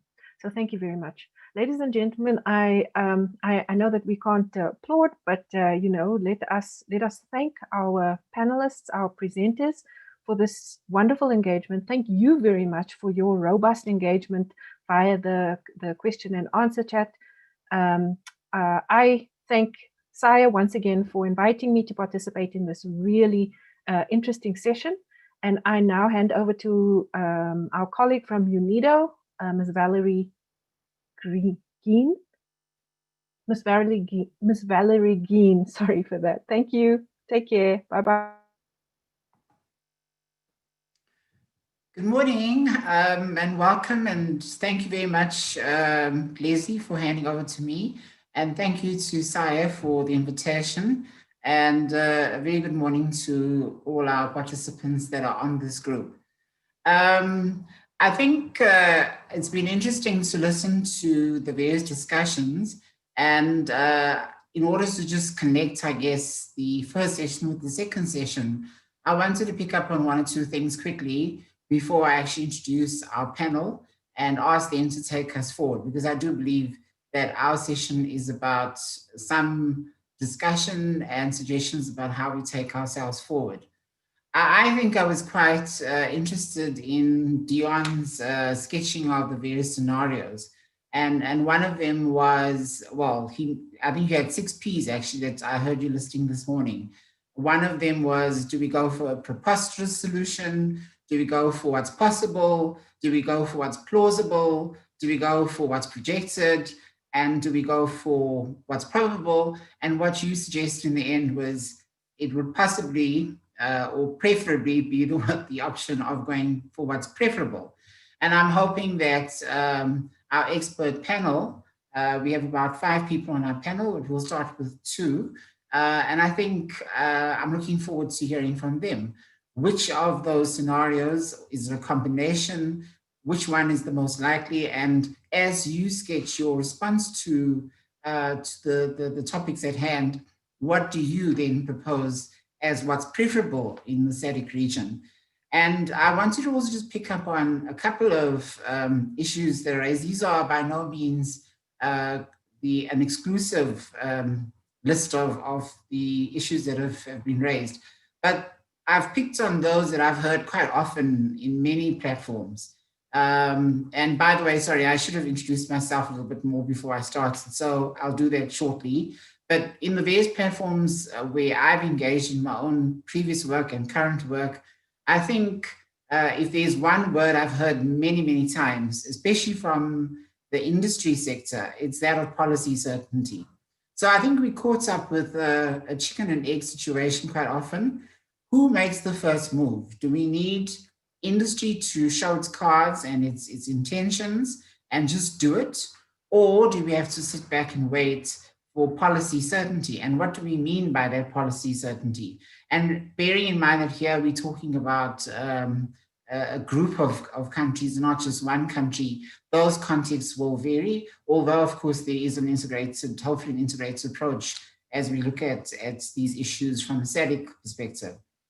I thought the topic around incentives is one that would be good for some of our speakers to pick up on, because I think sometimes that has been what's held us back, certainly in the South African context, in terms of some of the work that UNIDO has started and has been taken on by TIPS. The issue of incentives is a big issue, especially when you're talking about unequal societies where you need to look at money for what might be seen as products for the developed economy versus what we're looking at for the majority population requirements. And then I think a big issue that's come out a lot, and it will also be good to hear from our speakers how they touch on this, is consumer awareness, SADC integration. But of course, the overarching topic that we're trying to address in the session is, what are the pathways? What's the pathway if we're looking at decarbonizing, using e-mobility as a platform on which to do this? And I think another issue we need to probably address is, are we ready? Will we ever be ready? What will make us ready? And that takes us back, I guess, to those various options that Dion sketched in the beginning. Sometimes one just moves because the forces move you, the market forces move you, the global agenda moves you. So as I said, I'm expecting and hoping that our panelists will pick up on some of these issues as they take us through their presentations. So before I introduce our esteemed panelists, just to say that I worked previously with the National Business Initiative, both between business and government and many other stakeholders, with a big focus on energy efficiency at the time and climate change. So I've gone through lots of some of the processes we've talked about in terms of unpacking what does it take for us to respond to climate change in its broader terms. What does it take for us to respond to green economy and to things like energy efficiency, where when we started out with people who weren't trained as energy efficiency engineers, for example, but had to learn very quickly. And fortunately, other skills development programs were put in place to assist people to fast track that way. More recently, I've worked with UNIDO in the low carbon transport, in which the e-mobility, I worked with the team who was leading on that, and obviously with some of you as stakeholders. And then I've also worked with industrial energy efficiency, supporting that team in their work at the National Cleaner Production Center, as well as the Clean Tech. And I think all those three programs are very harmonious in trying to address the myriad issues that have already been raised in today's discussion. So to take us forward then in sharing some thoughts about how do we move ourselves forward, what kind of pathways do we pursue, I would like to start by introducing you first to Mr. Fadil Ajun. And he is working with the UCT Energy Systems as a researcher. And his areas of focus in the research field include the nexus between water, energy and land systems. And he's also involved in work on transport, fuel supply, industrial subsectors like agriculture, particularly the sugar industry. So Fadil will share some thoughts with us, and we will take him through some questions as well. And then we'll be followed by Remeretsai Kutsai, who is the founder of Electric Drive Africa, and they seek to accelerate electromobility across Africa. And I think between the two of them, understanding therefore how do they paint that picture taking us forward, the pathways, I think will make for interesting listening. And I'll then after we've listened to them and engaged with them, we'll also allow our three panelists, I'll introduce them at that point, to actually comment on what they've heard, both in our session, and they can also obviously draw some of the strands of discussion that we've already had. So may I therefore hand over to Fadil and ask Fadil to give us his initial thoughts on this future pathway to e-mobility, and taking into account both our previous discussion and some of the points that I've raised. Over to you, Fadil. Hi there. Let me just share my screen first, or can you see that already? Let's see. Are you able to hear me? Yes, we can hear you. Just we're still waiting for your screen. Thanks. Oh, okay. Let's just make sure I've got the right one. Just bear with me for a second, please. Okay. Okay, there we go. Okay, so I believe if you can see my screen now. Hello? Yes, we can hear your screen. Valerie, you're muted. Yeah, okay, cool.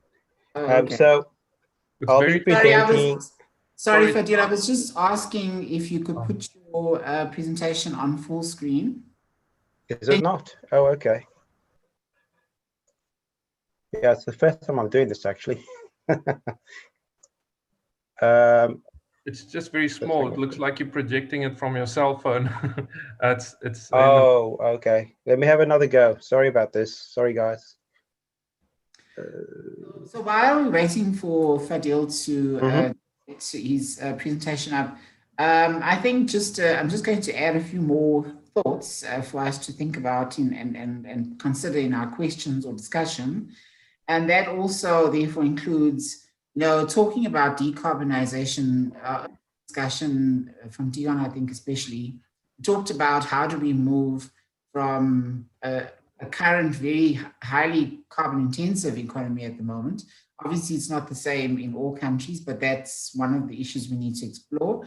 And coupling that are the just transition issues, that we're moving from a place where people are currently employed, jobs are created and so on, and we're moving to probably uncharted territory for many of us.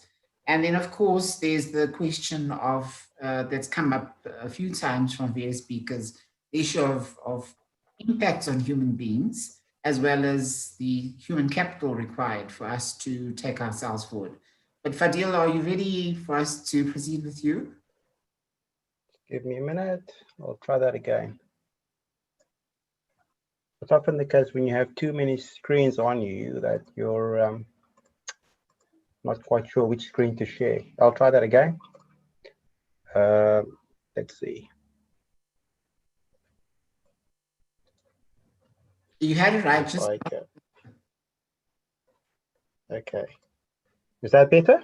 Yes, yes. Okay, cool. Are you all fine? Can you see it? Is it big enough? I think that's probably from my perspective, I can see it, but I'd like to just know from others, can you all see the slides? Yes, Fadil, just activate your slideshow to start projecting. It is already showing screen. You need to just click on the button to start slideshow. Yeah, I'm actually on slideshow at the moment, so you're not seeing that, are you? Well, I've seen someone saying it's fine. Karim, fine, just go ahead. Thank you, Fadil. Yes, go ahead. Okay, let's do that rather. Okay, so I'm presenting the results of the paper self-titled "The Static E-Mobility Outlook: Accelerating Low Carbon Futures." And as Valerie said, that I'm a researcher at the University of Cape Town with the Energy Systems Research Group. And just looking at the work that I've done to date, partly sponsored by Climate Transparency and SAIIA, looking at predominantly road transport. And without further ado, I'll just launch into the presentation. Hopefully you can see what I'm seeing. Sorry about the initial kerfuffles. So kind of framing the presentation and I guess the SADC context, we're looking at, so there are two key planning documents. It's the Regional Infrastructure Development Master Plan and the Regional Indicative Strategic Development Plan, which Dion introduced earlier. And these two planning documents, ultimately they prioritize transport infrastructure as a kind of leverage to economic integration. Particularly prescient as as I pull those codes out there from the RISDIP policy plans, I call it. It's about developing sustainable and interconnected energy infrastructure throughout the region, and to achieve a peaceful, middle-income, industrialized, climate and environmental sustainable region by 2050. So these form the basis of the SADC Green Economy Strategy and Action Plan for Sustainable Development, or GSAP as I call it. And it provides a kind of central framework for planning the community's green industrialization agenda. Fadil, sorry to interrupt. You have to just click on the next slide or activate your slide. Yes. You're not seeing the next. Are you not? It's on the first slide. You're in the. No, I'm having I'm having a technical I'm having a technical meltdown here because my slides are progressing, but you guys are not. Can you see that? Yes. Now it's moved to the second slide. Yeah. Okay. Now yes. my machine is out of sync with yours. Apologies for that. So I'll just repeat what I've said if you don't mind. So all what I've said basically is looking at the SADC transition. We've got the regional infrastructure plan, as you can see up there, the master plan, and the RISDIP, or the regional infrastructure development plan, which Dion introduced. So these are the key points that are selected. It's about developing sustainable and interconnected energy, as well as achieving a peaceful, innovative, middle-income industrialized economy that is climate resilient. And these, at the backbone of this, transport infrastructure is kind of identified and prioritized for integrating the SADC economies. And this forms the basis of the SADC Green Economy Strategy and Action Plan for Sustainable Development, the GSAP, which provides a kind of a plan of action, if you like, for green industrialization. And it's a kind of a plan which member states should feed into and co-adopt the various infrastructure development plans. And this emphasis we refer to transport. So using GSAP as a kind of a basis or a foundation for green industrialization, the three main strategies with reference to transport is climate resilient transport infrastructure, promoting green public transport networks and multimodal transport, that's road and rail, and encouraging regional trade in low-emitting vehicles. It's interesting to also note that all SADC countries, member states, except Angola, have registered NDC pledges. So this should form the core of the NDC planning framework. So I'll just move on quickly to provide you with a brief SADC transport profile. You're probably not seeing it at full screen, but it's okay. The figures are reproduced in the report. The key messages here is basically to look at, let me see, is to say that, for example, South Africa, there's a great constraint demand for mobility. As you can see, this is SADC with South Africa. And you can see that half the vehicle park is actually sitting in South Africa if we look at SADC without South Africa. And it's kind of overly represented in that sense because South Africa is about 20% of the SADC population at that time. So there's a great demand for vehicles and a potential stimulus for industrialization in the using as with transport as its catalyst. In terms of emissions, fuel combustion emissions, in terms of magnitude, South Africa overwhelms, is very inequitable emitter when it comes to energy usage on a per capita basis as well. We can see some of the island states are also quite notable for their reliance on diesel over gensets. But in both regards, South Africa is probably the key emitter and has a crucial role to play in green development in SADC. So moving on. In terms of SADC transport energy, it's overwhelmingly road. And that's also lots of road corridors. We have multiple corridor routes linking the African continent, and there's an overwhelming reliance on road infrastructure. Rail investment hasn't really been kept on par. So road vehicles will play a very important part going forth into the future. And of that energy, it's predominantly oil products, liquid fuels, and mostly, again, road. But as you can see, South Africa dominates that as well in terms of final energy. In total, South Africa is about 60% of SADC GDP, and it commensurately consumes about 60% of transport final energy consumption as well.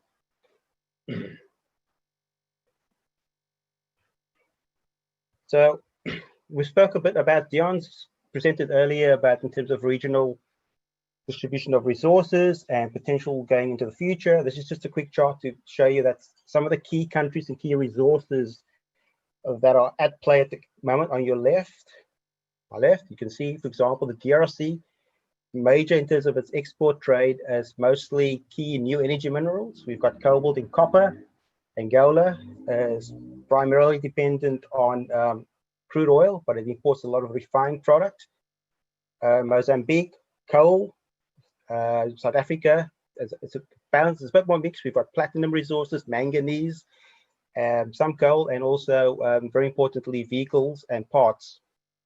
And we also import some parts as well, and we import oil product as well. Zambia is another key country in terms of its copper resources. But the point to highlight there is that most of these resources are being, there's an international trading balance in terms of the communities. Most of these resources are being exported. And there are certain energy security risks as countries transition.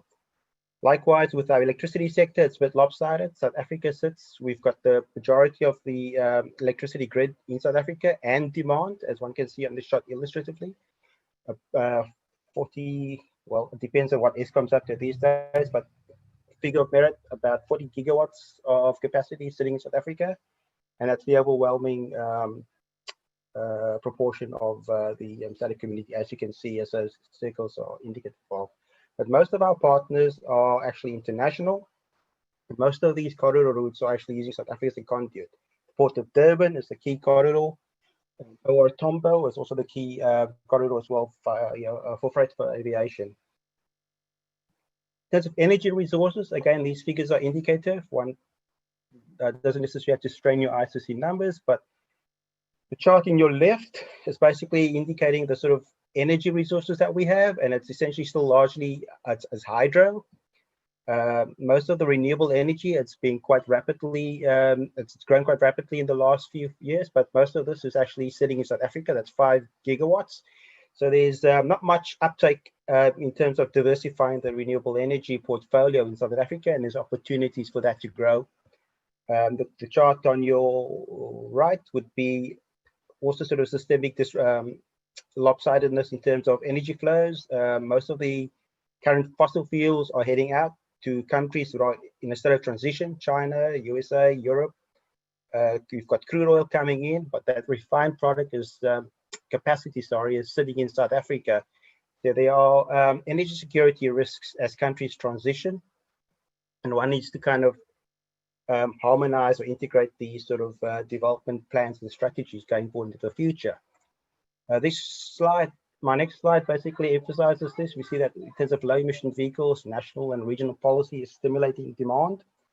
Net zero is the new paradigm. China is a key African trading partner, and it has already indicated its position to be net zero or heading towards net zero by 2050. As you can see, in terms of sales, China dominates most of the new EV stock. So these are important policy and industrial considerations going forward for the region. It's industrial and environmental policy. Some of these points have been picked up on, like air quality, and obviously your climate change NDC commitments as well. So briefly, when we look at drivers of future technology choices, obviously there's costs, development of local value chains to reduce those costs. There's a choice of different types of vehicles, fuel cells, battery electric, hybrid vehicles, and also importantly in the SADC region, fuel efficiencies and fuel quality standards as well, if one considers a continuation of the ICE vehicle. And that introduces further other disparities in terms of planning. And there's considerations of SADC growth in population and energy security concerns about future energy prices, as I've alluded to earlier on. And then with reference to the GSAP, there's the kind of integrated green transport strategy, which looks at modal switching and public transport and spatial planning. So SADC transport pathways to 2050, where can we go and what would it look like? So we've seen the UN has predicted or projected that SADC will double its population. You can see there are key countries with major populations. It's the DRC, Tanzania, and South Africa as well. So doubling the population with that constrained vehicle demand, it's which particular direction could we go? It's going to be a road vehicle emphasis. Will that road vehicle emphasis be fossil cars? So it's a continuation of the ice age. Shall we go electric? And if we go electric, are we going to also integrate elements of a green public transport infrastructure? So it's what we call eco-mobility, emphasis on public transport infrastructure and modal shifting, passengers on rail, road to rail, and freight as well. So taking these into consideration, so some of the modeling analysis that we've looked at, so these are results that we've come up with, and these results are taken from the South African case study. And it's a kind of a proxy for what could SADC look like. There's the you've got this. This was meant to be an animation, so I'll just drop this out of the way. We've got, oopsie. So there's the fossil car scenario, which most likely would be a hybrid ICE vehicle like your Toyota Priuses versus your electric drivetrain scenario. And essentially, in terms of final energy demand, with the fossil car scenario, you're looking at an increase in final energy demand and with implications of energy security. There's potentially a new regional refinery required, 300,000 barrels per day, with the additional complication of regional fuel standards harmonization. Fossil efficiency and electric car, sorry, we're not jumping ahead. Fossil efficiency is more a case of integrate. It's still the ice age, but we're basically looking at placing emphasis on intermodal transport and urban planning. So you kind of stabilize your final energy demand, and it's a bit better. But ultimately, what you want to get at is looking at sort of the electric car and electric eco-mobility scenarios. In this sense, you can see that in terms of fuel demands, the ice age is still predominantly fossil fuel driven. But as we shift over to eco-mobility and electric vehicle or electric drivetrains, you'll see that there's greater emphasis on electrification. We go from 67% electrification in terms of total final emissions of South Africa to well, between 60 and 70%, I should say, with hydrogen also playing a key role. The difference in hydrogen demand in these two scenarios is due to the intermodal options, road to rail. Eco-mobility places a greater emphasis on shifting corridor freight from road to rail. And these particular portions would be specifically to the corridor freight future. So ultimately, the two main pivot points here would be increased crude refining capacity and energy security concerns. We could stimulate the electricity sector. There's potential 100 terawatts demand of additional electricity simply for electromobility with a 45 gigawatt diversified RE portfolio. And what this chart indicates is some work that was done by ARENA on the modeling the renewable energy in the SAP. And you can see it purely indicative that there's a much more diversified trade in renewable energy. So this prevents two possible pathways that SADC could actually, and that's the end of my presentation, by the way, that we're potentially facing. One which provides a lot more equitable access to energy in terms of energy security and a much more diversified lateral power corridor. Thank you, and apologies for the technical hiccups. Thank you very much for that, Fadil. I think I'm going to allow for our next speaker before we present some questions. And then I think... I need to stop sharing. Sorry? I think I have to stop sharing, yeah. Yeah, you have done that. All right, so, well, I'll say some questions, but maybe just a few thoughts to leave you with is just, I think you've painted a very, lots of data and information for us to chew over. And I'd ask our participants, our audience, actively engage with you in terms of the questions that they'd like to ask you based on your presentation.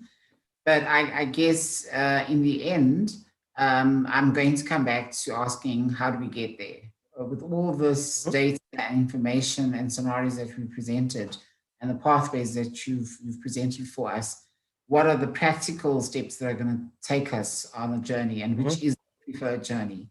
So I'll come back to you on that question shortly, Fadil. May I ask Remeretsai, sorry, I hope I'm saying your name correctly, Mr. Remeretsai That's correct. Thank you. Rusai? Yes. If you can, please feel free to switch on your video so we can see you if you are able to. Great. Yes, can you see me? Yes. Thank you. Thank you, everybody, and thank you for the opportunity to speak at this summit. It's an honor. And thank you to all the presenters. That's a very insightful talks. And thanks to Fadil just before on giving the overview on the framework for SADC. So what we're going to do now is to zone in on one of the member states and try and look at a case study that's specific to one of the member states and how it fits into the whole broader picture for SADC. So let me share my screen.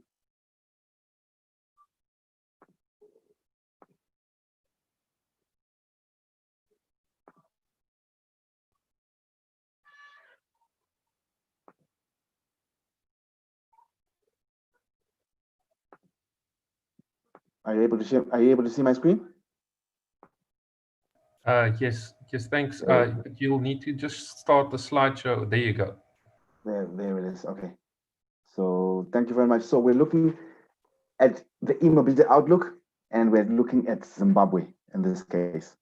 So we need to start looking at the broader picture, starting with Zimbabwe's economic performance. So we're taking a look at the historical background of where Zimbabwe has been performing since independence, because it paints a picture of the current transport landscape.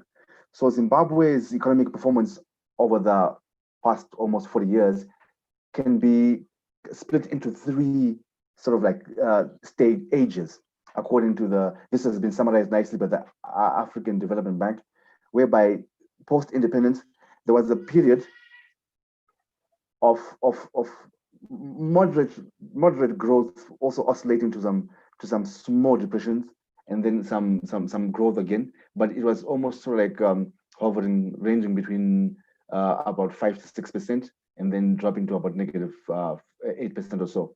But it was almost sort of like steady. And then we move on to the 2000s, where it's being described as the lot. And before the 2000s, if you look at the early ages there, it was almost not really trailing the regional performance. It was almost in sync. But when we come to the 2000s, after a lot of structural changes economically and politically, Zimbabwe's performance really then started to deviate from the region. That's when the region started to see some significant growth, which you can see here, but Zimbabwe's performance went the opposite direction, where there was a huge recession based on many structural and political transformations. So in this period, what happened is the government tried to sort of restructure the transport landscape, particularly the public transport landscape, whereby there used to be one sole operator, which was Zupco, which was having the public buses in the cities, and also intercity. So they then, because of the recession, the government couldn't then support or continue to just solely support the public transport system. They opened it up. And by that freeing up that economy, they then created a route for independent players to get into the sector. And these independent players still dominate today. These are the minibus taxis. And I think in other countries like South Africa, you'll see the same sort of landscape where you have small minibus taxis between 10 to 15 passengers. So in Zimbabwe, these are the dominant sector in the public space in terms of transport. And what also happened is, because you do not have a solid, robust public transport landscape, also the economy began to really become informal. People moved then to try and gain some sort of like mobility independence. There was a shift to people buying private vehicles, but that's when you saw a huge surge in the import of second-hand vehicles, where the population of vehicles. Sorry, I'll get back to that. So then there was an influx of second-hand vehicles, which obviously decimated the local manufacturing industry. Zimbabwe actually had quite a robust, for its size, vehicle assembly industry, but because of this recession and the competition from imports of used vehicles, that sector has basically been decimated. And then in the third stage, after 2009, when we had the unity government, they then became another period of growth. So this sort of like periodic nature of some stability and growth, and then some recession, some stability and growth, and then some recession again just recently, seems to be a permanent fixture. And that has greatly impacted investments into the transport infrastructure and associated services. So being that as it may, the motor vehicle sector is such a huge component of Zimbabwe's economy. So this is a snapshot of the contribution of each sectors in Zimbabwe. As you can see, a huge chunk of it is coming from the service sector, but underpinning the service sector is all the things associated with the motor vehicle sector. That is being the trade and the retail of motor vehicles, the motorcycles, and also other services like retailing of petroleum. So they are then contributing over 60%.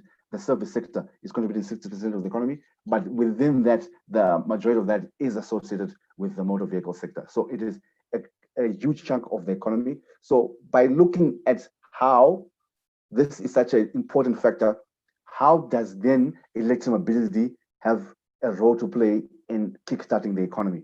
Because it's such an important sector, and you will see when we talk about Zimbabwe's trade account deficit, a huge chunk of it again is being drained in terms of foreign currency by the motor vehicle industry. So by looking at the whole ecosystem of the motor vehicle, the energy space, and the mining sector, all of those holistically can then also help drive the economy. So as we alluded to earlier, in the mid 2000s, that's when the really people started importing second-hand vehicles. So before then, Zimbabwe used to assemble about 20,000 brand new vehicles per year from the two motor vehicle assemblers. There's one in Harare, Willowville Motors, and there's one in Montare called Quest Motors. They were providing the bulk of brand new vehicles on the market. But when the recession hit and then the economy became informal, the middle class was reduced and the people had less buying power. They had to opt for the cheaper options, which are these used vehicles, which are more acceptable from a price point. So that also happened to drain Zimbabwe's foreign currencies and also have a negative impact on their current account deficit. So if you look at it from 2016, Zimbabwe was importing around $500 million worth of used vehicles a year.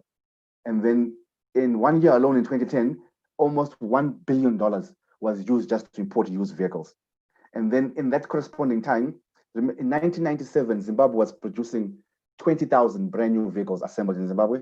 In that same time, that dropped to a low of below 2,000 vehicles because of competition from used vehicle industry. And these are all internal combustion engine vehicles. So with that, this example, as you can see, from 2007 alone to 2014, there was a 5-fold increase in the population of imported used ICE vehicles. So that massive jump contributed to a surge in the imports of petrol and diesel. So Zimbabwe imports diesel worth about $1 billion per year, contributing to about 30% of Zimbabwe's imports. So it is a significant amount and a significant drain on Zimbabwe's foreign currency. So by transitioning to electromobility, the main driver which will help Zimbabwe speed up the transition is based on just these economics, to try and sustainably manage the current account position, and also to because of the impact of the motor vehicle industry, all this trade and of the vehicles themselves, servicing and the maintenance and the retailing of fuels is contributing about 60%. So if 60% of this is then responsible for, you can see now why it's responsible for 30% of all the foreign currency imports. So that picture is now painted here by this image from Fitch Solutions. You can see this is Zimbabwe's current account deficit that had been widening over the years from 2016, because as more and more vehicles get on the road, ICE vehicles, more and more petroleum products are imported and things like that. And then obviously, if you keep increasing your imports of these fossil fuels, then the current account deficit keeps widening. So this was a chart from late last year, but this might have changed slightly because of a slowdown because of COVID. In terms of the lockdowns, people were not as mobile as they were last year. So now, for example, like the deficit come end of the year may be slightly reduced because of that. So now all of this also can be summarized here, where Zimbabwe, if you compare the region, it is characterized by a landscape of having high transport costs, and high transport costs because it's a landlocked country and other associated factors driving the price. Zimbabwe actually has the highest price of petrol and diesel in the countries, in the region. If you look at petrol now, it's recently been reduced to $1.14. About a month ago, the price of petrol was actually $1.28, which was way higher than the other regions, than the other member states. So this obviously contributes to higher cost of production if your transport inputs are obviously higher compared to your neighbors, and also because of the lack of investment in the associated infrastructure over the years, all the other factors then contribute to high transport costs, lack of investment in the associated infrastructure, roads and things like that. So some areas have become unserviceable because there's been deferred investments in projects that have been supposed to be implemented, making accessibility to those areas quite difficult. So this is a small example to illustrate. Remember we said because of the lack of a form of transport public service, what has happened, there's been a high rate of informalization, and a core constituent of this informal transport providers are small vehicle operators. These are people who are buying small used ICE vehicles like your Toyota Vitz or Honda Fit. They buy these and informally, or they call them pirate taxis, they offer informal transport services to people in the cities. So it's actually a big constituent. So if you look at someone driving a small ICE vehicle in terms of trying to reduce the transport costs, if you have a small EV with about a range of 120 kilometers and it has a small battery pack of about 40 kilowatt hours, the price of petrol in Zimbabwe is $1, so $1.10. You would need to spend $10 to drive 100 kilometers in that petrol vehicle. Whereas in this 14 kilowatt hour EV, with the price of electricity in Zimbabwe currently at 5 cents per kilowatt hour, you would need to only spend about 70 cents. So if we then extrapolate the total cost of ownership over, let's say, 5 years, already you are lowering your cost of fuel, and also with the less maintenance required on electric vehicles. This will then have a huge impact on these high transport costs.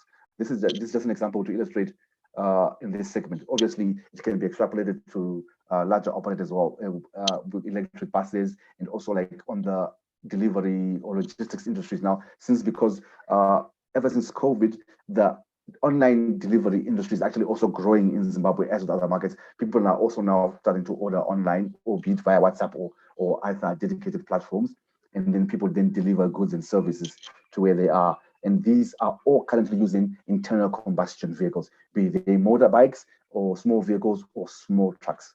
So this sort of like operating cost savings can also be applied across the region, across the range of offerings. So this is also another example that was done by the Africa NEV of if even though it's a small component right now, because in Zimbabwe, about 90% of all the vehicles imported into Zimbabwe are used vehicles from Japan and the United Kingdom. But also there are still some sections of the economy, for example, the government sector, state enterprises, the mining sector, and large businesses who still then, as fleet operators, buy brand new vehicles.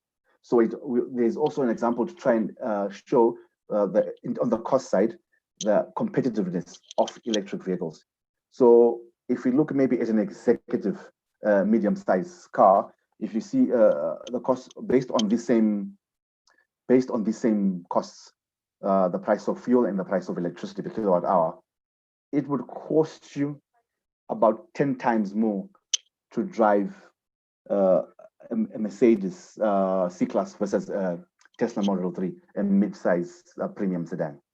So already, if those who can afford, the executives themselves, start switching to electric vehicles, there would be a huge cost saving and also a reduction in the transportation costs, increasing overall competitiveness. So this would obviously also apply, as I said, to the logistics industry. So now I saw, this is a popular question I also saw on the chat, Tondre also asked, there is currently an energy deficit. How then will that energy be met to drive this transition to electric vehicles. So if you look at it holistically in the nexus of the energy, the transport industry, and the mining industry, those three together can actually drive each other. So, and in terms of funding, because of like the Zimbabwe's performance economy, the government may not necessarily have the leeway or the leg room to offer incentives, mandatory incentives, which will maybe offer a further drain on the budget. But it can be a holistic view in terms of private public partnerships, where independently or even together, the private sector can also help sort of like self-fund their own operations for their own benefit as well. So if you look at Zimbabwe's electricity landscape right now, Zimbabwe has an installed generation capacity of 2,300 megawatts, but the current peak demand is about 2.3. But this is installed. The actual dependable capacity is about 1,000, because there are certain aging fleets like the Harare Coal Power Plant, Bulawayo and Munyati, which are not performing at all. And even Kariba has not been performing so because of the drought, the prolonged drought. There hasn't been enough rain for the past 3 years, and then the low levels of the dam mean the hydropower was suppressed. And then Wange, because of it's an aging plant, the main core power plant has perennial power shortages. But what is happening? The government is also boosting capacity by building. Right now, under construction is a 600 megawatt expansion of Wange, and they're also having initiatives to repower these small thermals. But what can also be actually the biggest driver is distributed energy generation plants, which are quicker to set up, because a 600 megawatt power plant may take up to 5 years to build if it's on time and on budget. But distributed discrete power plants have a quick turnaround, and as aggregated, they can also just alleviate this deficit. So this is starting to happen. If you take a look at Zimbabwe's power sector and who's consuming this electricity, the mining sector actually consumes about 40% of all the power. That's the biggest consumer of electricity. Then there's the commercial sector of 20%, and also the domestic. So as the biggest consumers, these people should be incentivized and encouraged to set up their own on-site generation. So there are certain policies that have been adopted in Zimbabwe recently. One is the renewable energy policy, which has set targets to have a minimum of 1,500 megawatts of new on-site solar generation.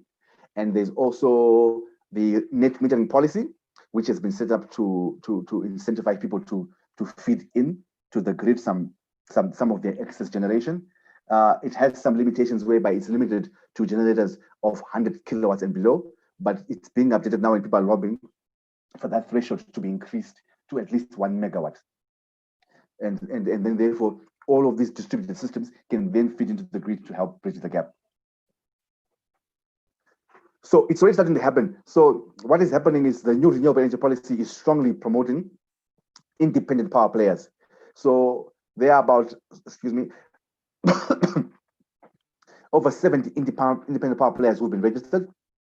And as you can see, the majority of them are in solar, because it is the one that is easy to scale, and also the most commercially viable, feasible at the moment. Compared, Zimbabwe doesn't have a lot of wind resources, but it also has. They're also encouraging some mini hydros. Not much interest has come from gas, and there's been one diesel IPP. So what is happening? Remember, the largest consumers of energy are the mines. So the mines are also taking this up and starting to deploy their own distributed power plants. So Caledonia, one of their big gold mines, is actually finished looking for about $20 million to build this 20 megawatt plant to power one of their gold mines. And also one of the big mining groups in Zimbabwe, Zim, is actually moving to install about 75 megawatts of solar on their plants. So if these main consumers are moving to also self-generate, it will help address the gap. And also in the commercial industrial space, it is also happening. This is a beverage factory owned by the Coca-Cola company Schweppes Zimbabwe. They recently installed a 1 megawatt plant to power their operations. So this is then going to drive two things. For example, big mines and commercial operators can be classified as what we're calling sort of like campus operators. They have an ecosystem where the main mine site, and then there's maybe a processing plant, maybe 10 or 20 kilometers away, and also at another campus where their employees live. They also have a lot of 24-hour shuttling around all those sites in their campuses, and they are a huge constituent in terms of fleet operators. And right now, all of these fleets are using internal combustion engines. But because one of the main questions people worry about when it comes to electric vehicles is the range. Even though, as we know, with technology and budget improvements, the range of electric vehicles is actually improving. The average range of a modern vehicle now is well over 300. But people still have range anxiety because there still needs to be engagement. But low-hanging fruit are these campus people, where typically in the day, maybe they are well close to within 50 kilometers of each other, which is suitable for even not even the latest modern EVs. So they can be.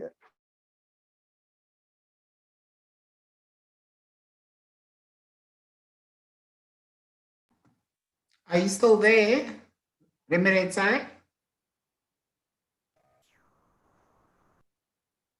Remeretsai, are you still there? We seem to have lost you for a moment. You can let us know where you are. If I can just interrupt, please. Yeah, sure. Can you try and complete the evaluation of the webinar? If we don't get Remeretsai back soon, I think you should continue. We are losing a bit of time with the panel discussion. Maybe you can start engaging the panel with some of the features already. And when we get him back, we could just ask him to wrap up his presentation quite swiftly. Thank you very much. All right. No, thank you very much for that, Dion. So I'm going to invite our three panelists then to perhaps give some inputs and comments, and we can then engage in questions, because as you said, we need to make sure we keep on time. So I'd like to just introduce our three panelists who are going to give us insights also from, I think, the work that they've been doing, but hopefully connected with the speakers we've had. We've got Dr. Cosmas Chitemi from the Department of Science and Innovation, and he's from the power unit of the department. And Mr. Gaelo Montmosan Claire, sorry. He's the senior economist at the Trade and Industrial Policy and Strategies unit. And Gaelo has obviously taken forward some of the work we started at UNIDO together with the Department of Trade and Industry, and I'm hoping he'll share the latest, based on the latest work that they've been doing. And then finally, we'll have Ms. Shante Blumen, who is the founder of Africa Mobility. But over to you, Cosmas. Shall we start with you? Thanks a lot, Valerie. My name is Cosmas Chitemi from the Department of Science and Innovation. I'm not sure whether I'll be able to share the screen now, or you want Remeretsai to finish his presentation first? No, continue. Thank you very much, Cosmas. Okay. So I need to just share the screen and show some few slides.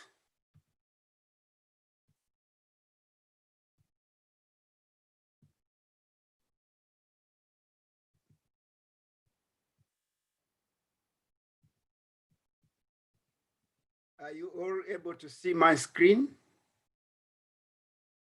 Yes, thank you. All right, thanks a lot. And my apologies, I don't have the SAIIA logo on my slides because I was informed to just replace my boss in this engagement. But I'll just share a few slides just again to highlight some of the points raised earlier on, even in the first panel discussion, about the wealth of minerals that we have in the SADC region, particularly with a focus on lithium-ion batteries, but also on hydrogen and fuel cell related technologies. I'm not going to spend too much time on this, but I think the point has been made to say there is opportunities for regional integration, as well as regional re-industrialization around these low carbon technologies. With a particular focus on lithium-ion batteries, we are supporting the development of these batteries through support from the government. And this work is being done through the Department of Science and Innovation and implemented at science councils and local universities. I think the point to highlight with regards to lithium-ion batteries is South Africa as a country is blessed with about 80% of the manganese reserves, which are of high quality. And these can be used in lithium-ion battery components such as the cathodes. We see that moving from the status quo where we are exporting the raw material at $100 per ton, if you start beneficiating these minerals to the cathode precursor materials like lithium manganese oxide, or the high energy density material that is used in electric vehicles, which comprise of the nickel, manganese, cobalt, you start getting very attractive revenue streams. And this is really the motivation for us supporting this kind of work. So we are doing this through the Energy Storage RDI program, Research, Development and Innovation. And this is the journey that we have embarked on with a focus on developing some of these cells, battery modules, and the precursor materials, as you can see. So we actually have 3 pilot facilities. One located in Nelspruit that is looking at the precursor materials. And these are the pictures that you see there. And then we also have the one at the University of Western Cape that is looking at pilot scale production of the lithium-ion battery cells and the modules that you see here. So, and then at the Nelson Mandela University in Port Elizabeth, I think my colleague mentioned that earlier. They are looking at testing and validation of these battery systems from a safety as well as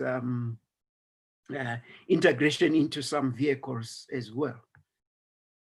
These are the universities and science councils together with some industry partners that are looking at various parts of the lithium-ion battery value chain, from materials development to the diagnostics, as well as to looking at recycling to recover the valuable minerals, but also with a focus on linking to the circular economy.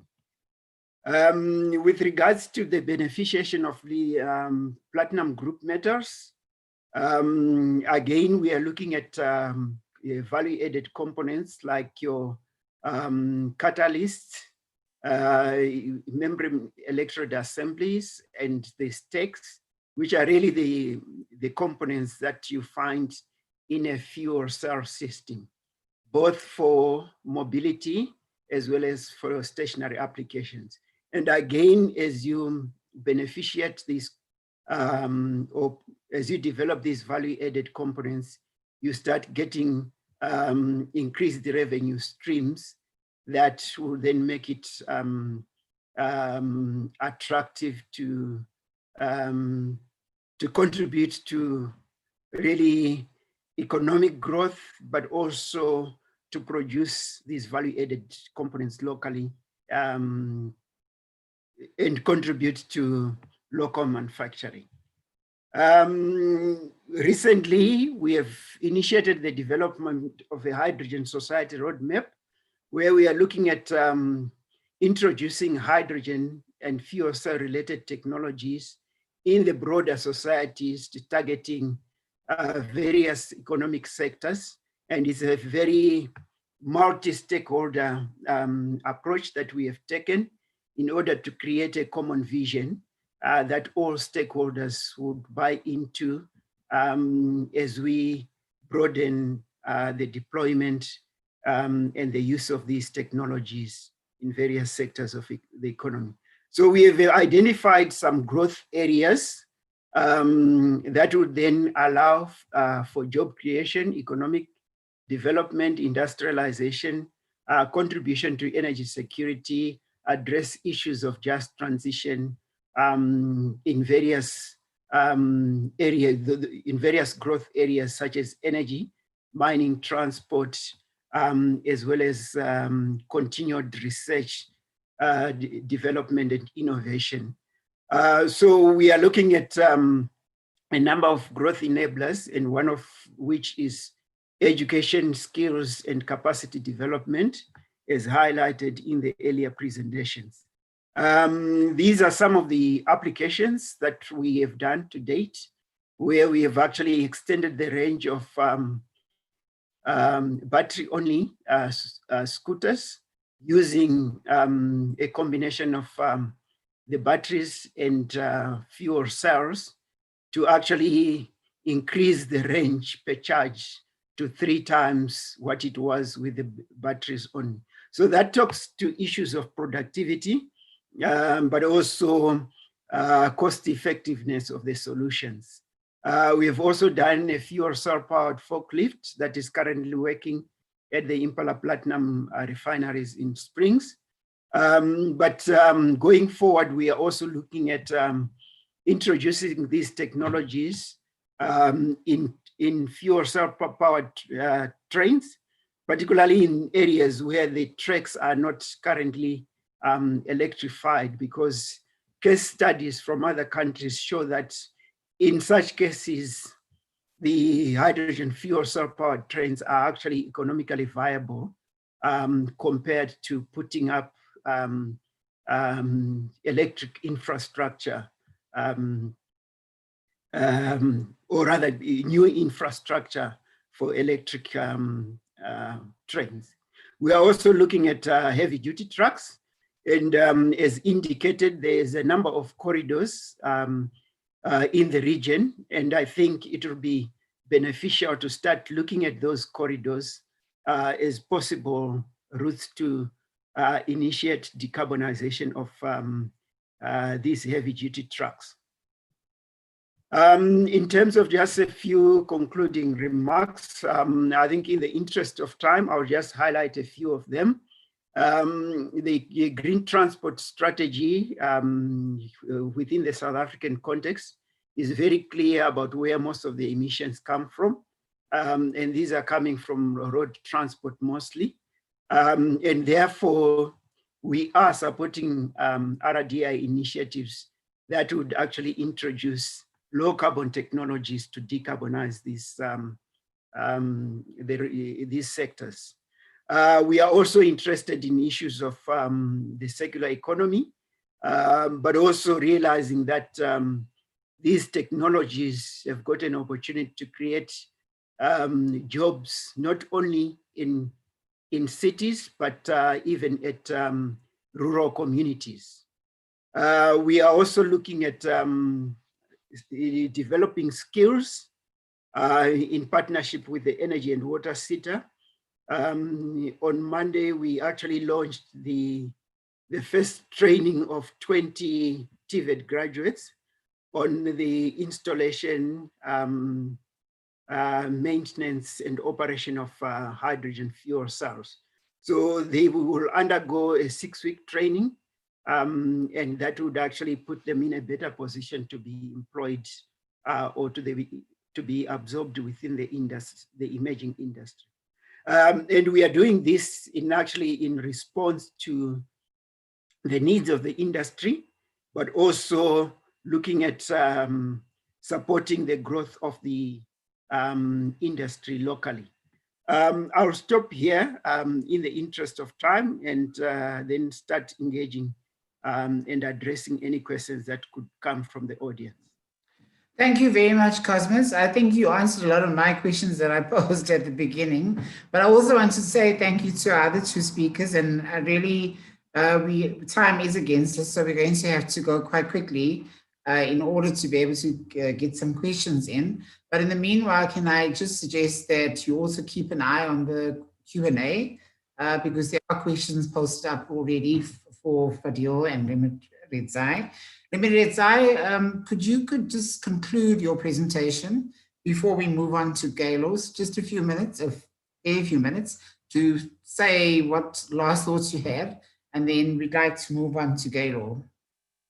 Thanks, Valerie. Let me just quickly finalize this. Yes, so we were talking about the nexus between the mining sector, the energy sector, and the transport sector. And the mining sector has actually a very key role to play because one, it can be a key consumer and key driver because the setup of campus setup and their operations means they have a big significant fleet, and that fleet is actually in terms of its utilization is actually very good to switch that quickly to electric. So in terms of the mining, Zimbabwe has got some significant materials for the electric vehicle revolution. For example, one of the big the topical materials recently is nickel, and nickel is here in Zimbabwe in terms of 2018 output was at 5%. But the other interesting thing to note is obviously the famous one is lithium. Zimbabwe has traditionally had a big mine near Mashingo. They are opening 2 new mines, one near Harare and one near Kamativi. But in terms of growth in the lithium mining output, it's actually experiencing the biggest growth at 70% growth. So there is an opportunity to then really zone in on optimizing the output, not just raw output. Okay, raw output to begin with, because that's what is available now of these battery important minerals, and also move then to beneficiate them into actually making battery cells. Because Zimbabwe is actually in a special position because it has a significant distribution of all these minerals. Like, for example, near Harare, you have lithium. Near Harare, you also have graphite in Karoi, and you also have copper.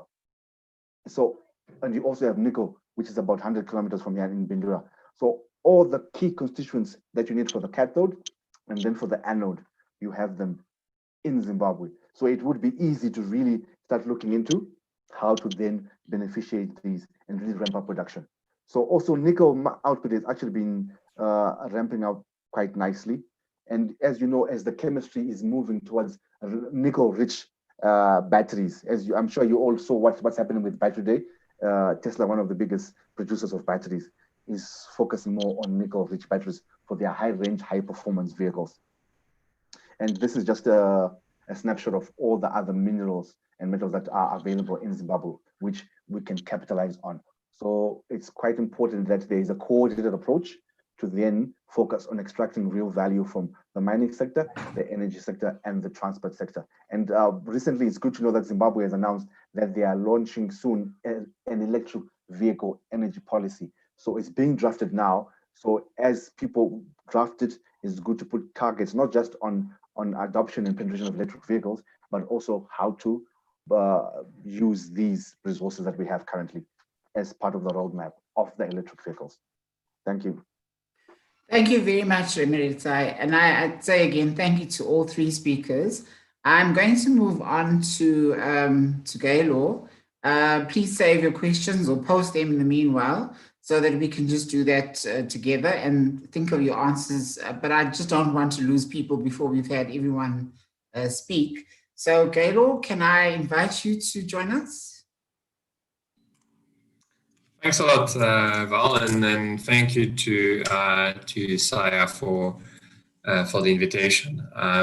So I'll just make a few comments reacting to what we've heard today. I didn't prepare a specific presentation because I thought it would be more interesting to try and react to the things that have been said this morning. And I'll draw on 3 pieces of work that TIPS has been doing. An initial piece of work around the macroeconomic impact associated with the transition to e-mobility in South Africa, looking at various aspects. And that's a study that's been finalized, and I'll post the link in the chat. The second piece of work is really looking at policy options to support e-mobility in South Africa, both from a market development and an industrial development perspective. We did quite a comprehensive work looking at all possible options, what I call the good, the bad, and the ugly, to try and spur e-mobility in the country. And that's also available, and I'll also share the link. And then we're currently busy with a third piece of work, looking specifically at the development of the lithium-ion battery value chain.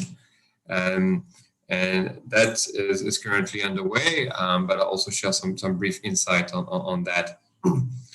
The first point that I want to raise is the central theme of our discussion is around just transition, but I think we're very quickly losing sight of just transition as we discuss. Just transition is a number of things. It's first and foremost about the process. The process must be just, and it has to be defined by vulnerable stakeholders. And in the work that we've done, we've defined vulnerable stakeholders as low-income communities, workers, and small businesses. It's also about the outcome, but what kind of outcome? And here we're talking about two distinct but complementary streams, really. First is to try and mitigate all the negative impacts that may arise with the transition broadly to an inclusive green economy, but in our case, to e-mobility. So what about the jobs of people employed in petrol station, liquid fuel, or just the transport industry as it gets transformed? In South Africa alone, as direct employment, we have about 300,000 people currently working in petrol station. That's much more than in coal, by the way. We've got 250,000 people working in kind of automotive maintenance. And we've got about 650,000 people working in transport services. So of course, not all those jobs are going to disappear, but they're all going to be dramatically transformed. So what about the communities and the people who rely on those jobs? And I think we mustn't lose sight of that. And then the second, or if you wish, if you include process, the third aspect is around access to technologies. Are the new technologies, in our case electric vehicles, going to be accessible to all? And it's very clear that if we don't do it consciously, the new technologies, particularly EVs, are going to be first and foremost accessible to high-income households and big businesses, and that the rest of the population will be left behind. So reflecting on Fadl's sort of four pathways, if we consistent with the just transition, the only way is to go for eco-mobility through electrification, but also a huge drive for public transport. And that is has to be linked, of course, with spatial development. But the only way to have an inclusive rollout of mobility in South Africa, in the region, globally, is through public transport. And we mustn't only focus on passenger cars, and I think that's really, really critical. The second point I want to make is around how can we support those developments. When it comes to adoption of vehicles, of electric vehicles, be it in private passenger cars or public transport, the primary target is to reduce the capital expenditure. We've had multiple evidence this morning that EVs are cheaper to run. They are much cheaper to run. They are cheaper to own on a daily basis. But the upfront cost to purchase the vehicle is still higher than a HICE base vehicle. So we can play with a number of levers to reduce that upfront capital expenditure. That could be through the VAT or the ad valorem excise duties, or through the financing cost, to some extent a little bit on tariff, although that's really limited, but also by trying to look at specific targets or looking at public procurement, to have bulk purchases that would then reduce the cost of purchasing the vehicle, particularly for fleets, minibuses, buses, or just, company or public fleets that could be relevant.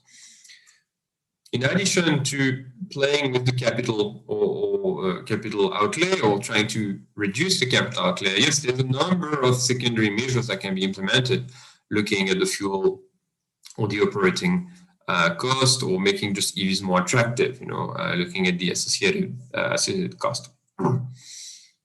But I want to point out that in the short term, at least, the measures targeting increased adoption of electric mobility and of EVs specifically are not directly aligned with supporting local manufacturing of electric vehicles. And that's a critical dichotomy that we must really internalize.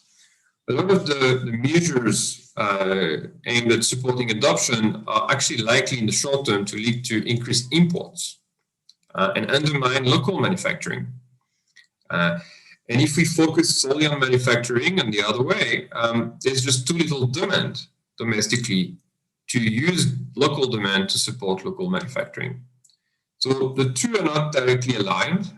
We can have both, and we should look at both, but the dynamics are not 100% aligned. And I think that's really important to remember that and to keep that in mind, particularly in the case of, for example, using South Africa for manufacturing. We are only the 22nd largest automotive manufacturer globally. It's an industry that's usually important domestically, but globally, we are a second tier, if not a third tier player. And we are part of global dynamics. More than half of the vehicles produced in South Africa are exported, and at the same time, more than half of the vehicle sold in South Africa are imported. So it's really important to remember that we are part of a global dynamic, and that if we're looking at supporting demand, we may have to make some choices, particularly in the short term, between manufacturing, at least to a large scale, and local ownership, and I think that's really important. The third point that I wanted to make, and that would be my sort of last point really, is around the development of the lithium-ion battery value chain.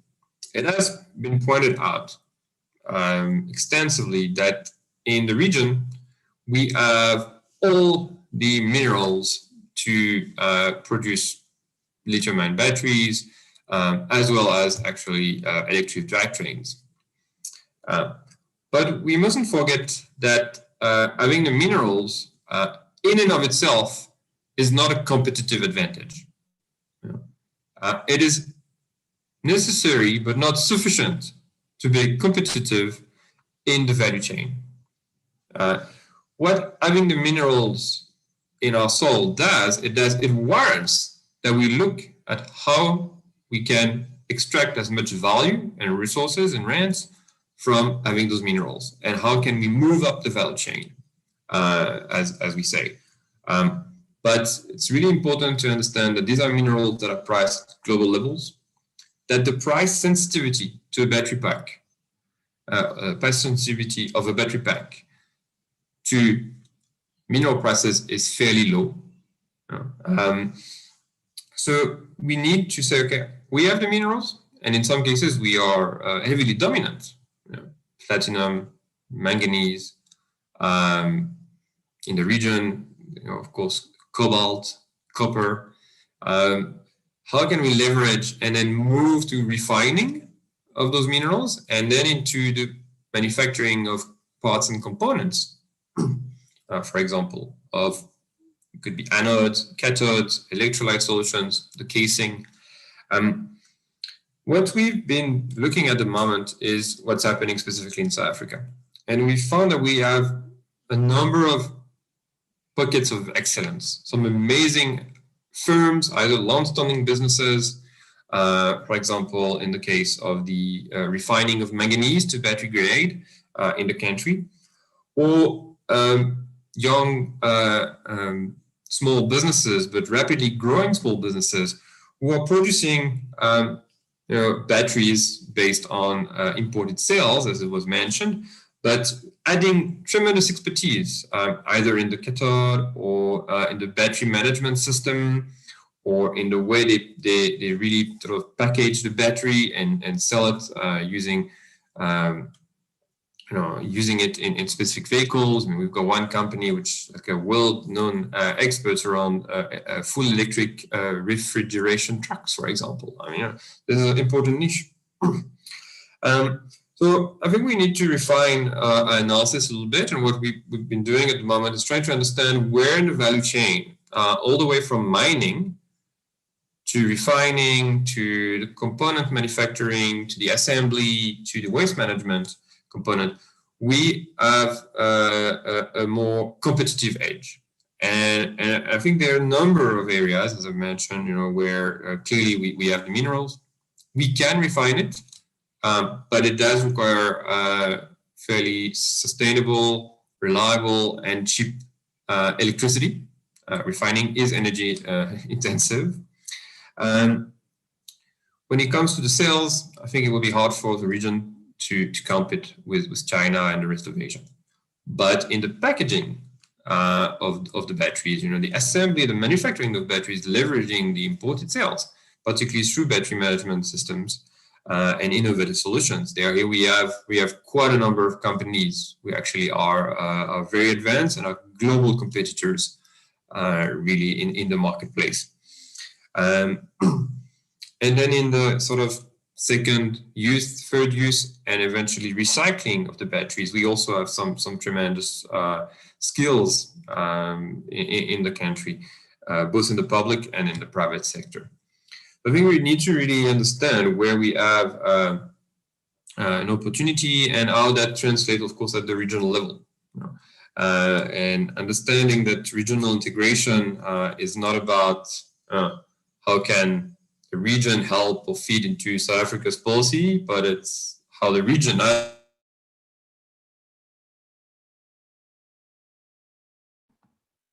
you there? Galo, you frozen on us. Galo? And I think I'll leave it at this for now. These are just some initial thoughts on things that were mentioned today or this morning, and happy to carry on the discussion forward. Thanks so much. Thank you very much, Galo. I think you've shared some very sobering thoughts, and I think reminded us as well of what we said out in the beginning of this conference, that we need to think about things systemically. There's always knock-on effects, and things need to be looked at holistically. So I think we'd love to just sprint ahead and do things, but one's always got to be sobered as well as to what one action impacts on the other. Your papers are available, your links I see have come up. So for those who missed it or want to get into the detail, they are available. I'd like to, without any further waste of time, thank you, Galo, invite Shantha to join us. And Shantha, we've got another Zimbabwean representative. She is the director, what is she? Director for Locomotion Africa. Shantha, over to you. Is Shantha with us? Unmute, sorry, I might apologize. Okay. There's dogs that might be noisy in the background, but hopefully they'll stay quiet. So thanks for a very interesting morning, lots of food for thought. I obviously it's great to have these papers consolidate so much of the conversation around electric transport and mobility. It's such a multi-dimensional issue, as we know, because we're not just talking about, well, we're talking about energy and where does the energy come from. We're talking about transport, which is a huge sector unto itself. And then we've also got this huge discussion around batteries. I'm going to, I know we're running out of time, so I'll just give some quick impressions from our perspective. So I have been working, I suppose, from the bottom up. by testing micromobility solutions using a three-wheeler tricycle in rural Zimbabwe. We are in the second phase of our pilot, and we have been focused on using a battery swapping model and basically targeting rural women. And we've been learning a lot. And I think, to be frank with you, sometimes this is what I think we need more of. We just need to get more pilot supported, more testing, more research on the ground. And having done this for the last 2 years and knocked on lots and lots of doors, it's extremely difficult to get research to actually test different models. And I think we need really SADC and governments and multilateral partners to really be a little bit more practical in supporting how we're going to start building this ecosystem. And I obviously know that there will be some people that can afford a Tesla, and that's great, but we know that the majority of people in the continent face what I would call a mobility crisis, spending either a huge part of their income or hours every day carrying heavy loads, especially rural women. So I think what has been touched on is really relevant. It can be done. The technology's there. I think sometimes we get distracted on the mining issue. I mean, Africa does benefit and have, as we know, huge resources. It's fueled, the global supply chain on many minerals for years.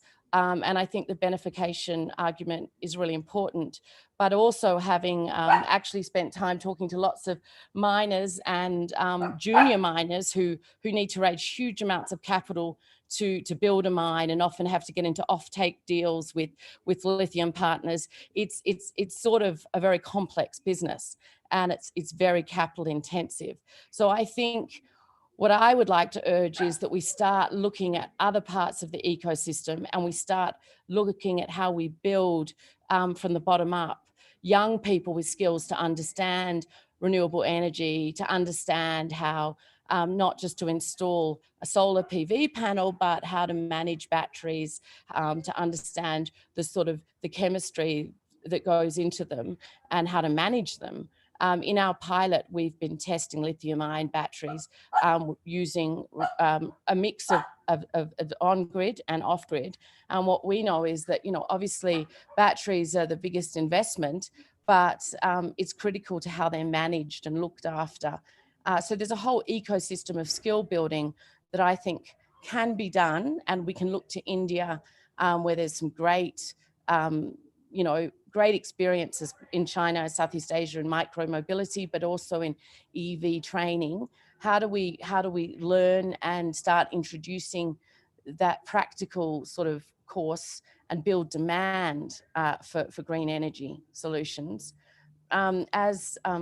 The research from Zimbabwe showed, I mean, at the moment, we're in a crazy scenario where we spend millions of dollars on imported secondhand cars and then lots more money on imported fossil fuels, where with the combination of lower batteries, cheaper energy if you invest up front in off-grid or PV or hydro, and then there's different types of mobility. And what we're trying to do is we've taken off the shelf from China, but we've already made modifications, and we're trying to start with something that's been proven in rural China, and how do we make it stronger and adaptable for rural Africa?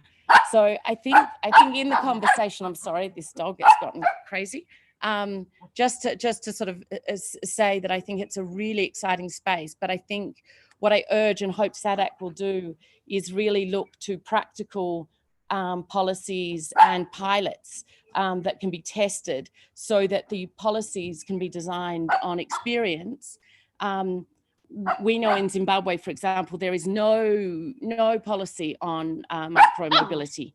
Everything is a motorbike or a bicycle. So obviously regulators want to put lots of regulation on things.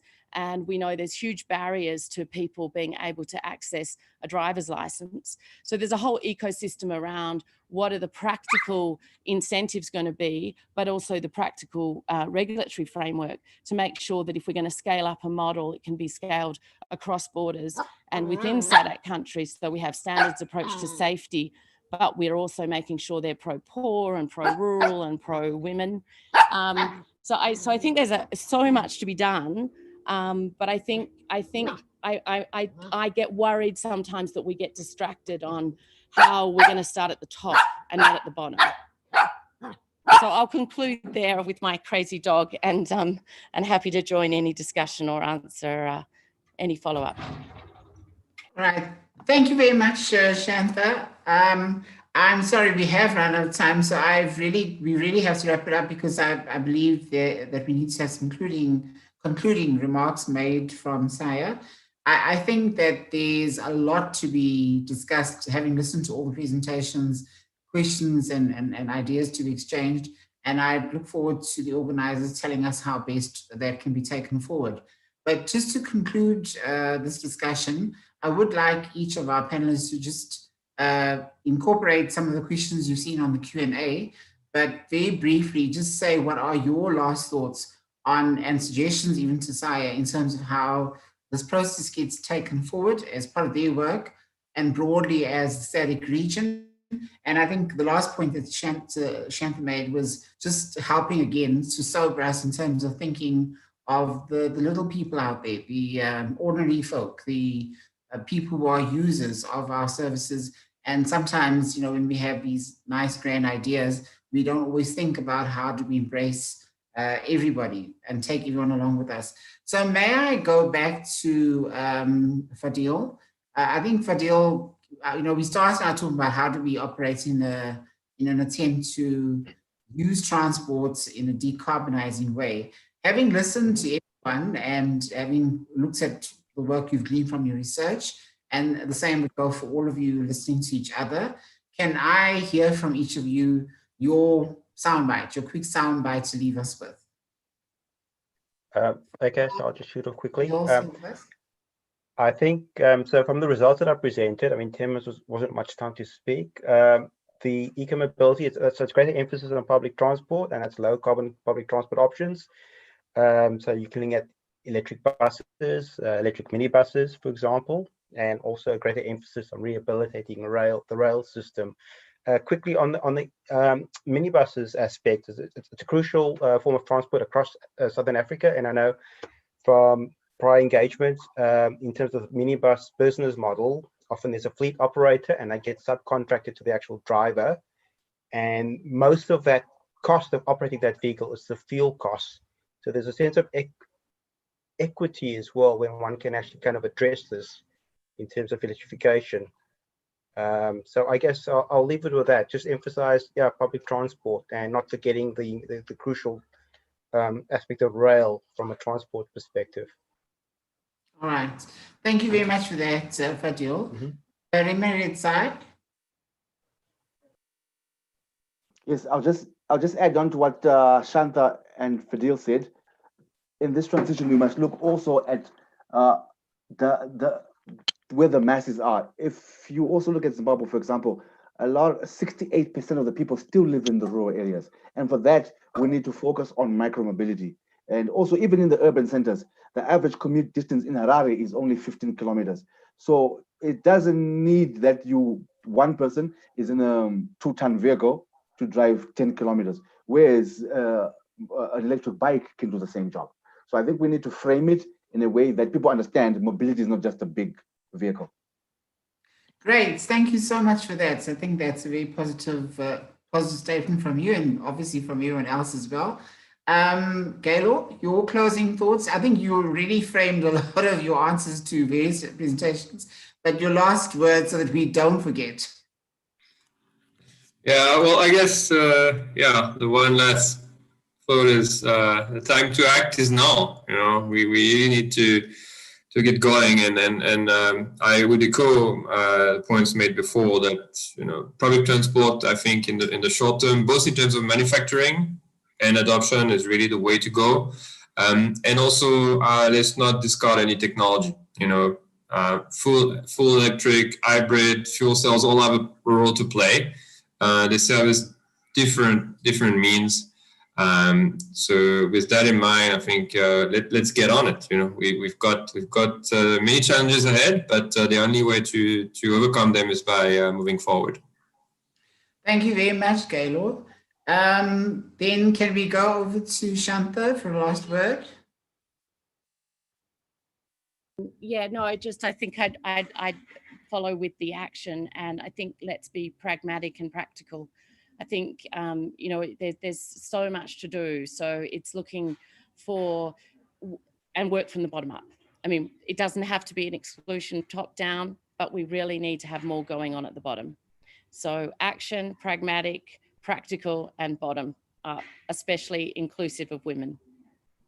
Thanks. Thank you very much. And I'm so glad you mentioned that, because my current role is around women empowerment, economic and women empowerment. So if I may quickly say that last point, and to echo your point, when we talk about inclusivity, let's please not leave women behind from the get-go. I think the papers that SAIIA has released have shown that women and children use transport a lot. So both from a user perspective, but also participating in the skills that will be required, in opportunities that will be presented.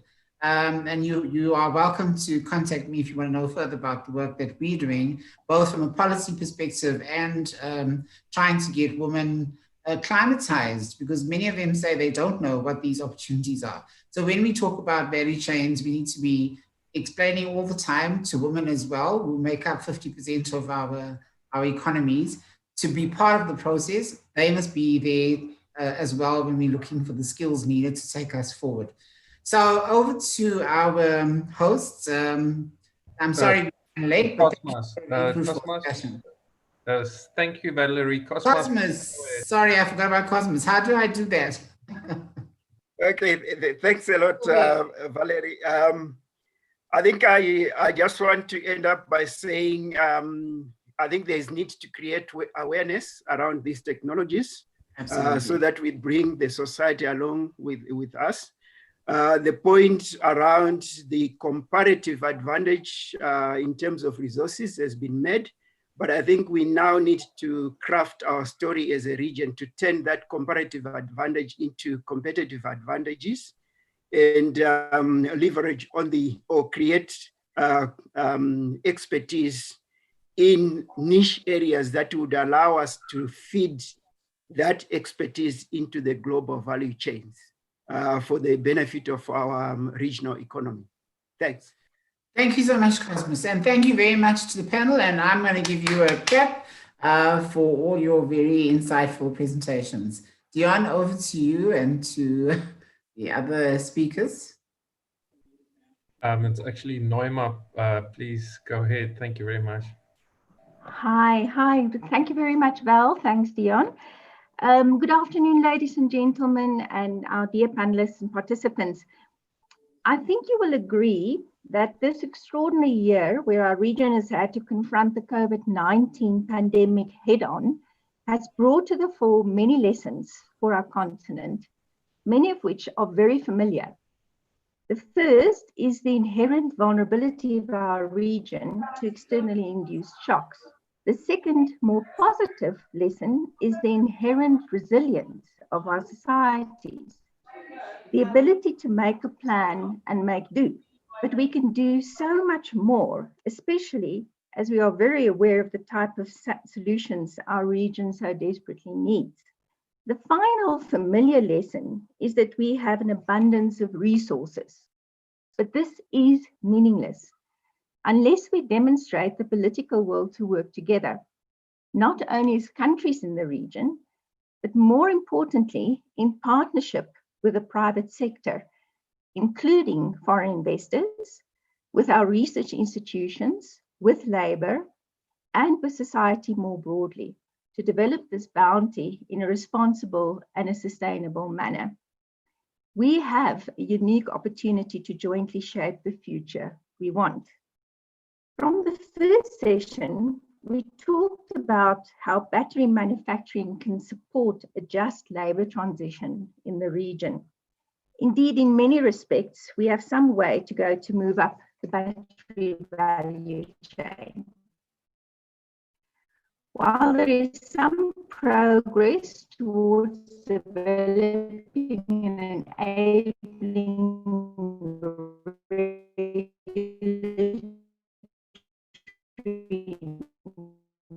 environment, a great deal more needs.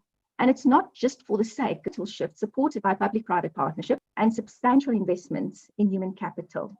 It's only in this way that a just transition towards e-mobility can be secured that recognizes the critical need to balance people, planet, and profit.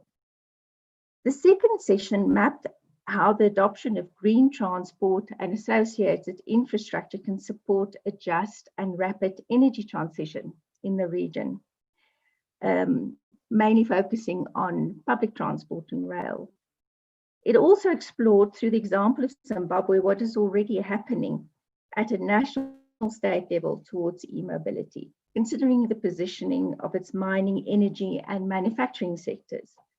The big question that the session dealt with was how to move from research to practical implementation, from frameworks to policy, from pockets of excellence and startup applications to thriving factories, and doing this in a way that also secures a just transition. I would like to leave you with a few final thoughts. What is the societal opportunity cost if the region remains stuck in planning mode or adopts a fragmented, hesitant approach over the next 5 years while the rest of the world moves on? First, we will lose an important opportunity to support job creation linked to the service industry associated with EVs and green transport and energy options. But also importantly, the backward and forward linkages enabled by the EV value chain, from resource extraction to value addition.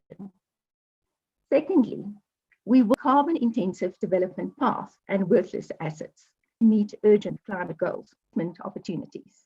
And finally, we will lose an important opportunity for functional regional cooperation around a common SADC vision towards a green recovery plan, building back better and more resiliently, and a just and inclusive new Green Deal. Let's not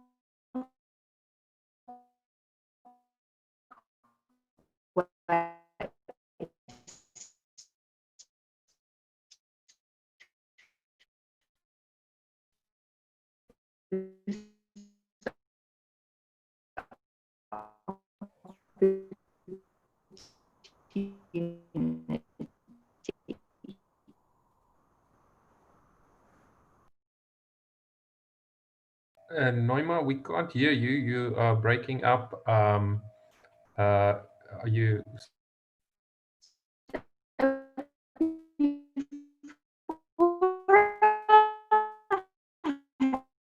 And over to Dion to conclude this event.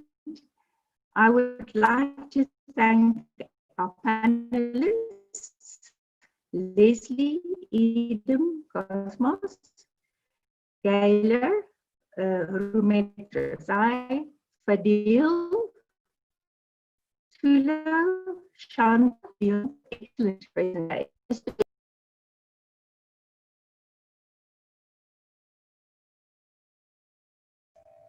Sorry, everyone. We couldn't hear what Noima was saying clearly. Yeah, let's thank everyone, all the panelists, the moderators. In summary, I'd like to just say, as with all ways of trying to work towards alternative futures, we need to understand that the future isn't given, we can imagine and anticipate it, and we can co-create it. And moving towards e-mobility will mean we need to better cooperate and collaborate across scales, from the smallest partnerships to the largest structures. And this can be facilitated through carefully designing systemic innovations throughout systems. And I think e-mobility is here to stay, and we need to find ways how we can make sure that the Southern African region does benefit from a just transition towards greener mobility options, energy, and mining systems. Thank you very much for joining us, everyone.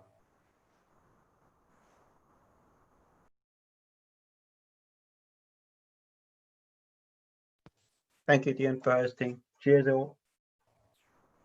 Thanks, everyone. Bye-bye. Thank you. Thank you. Bye-bye. Thank you. All right.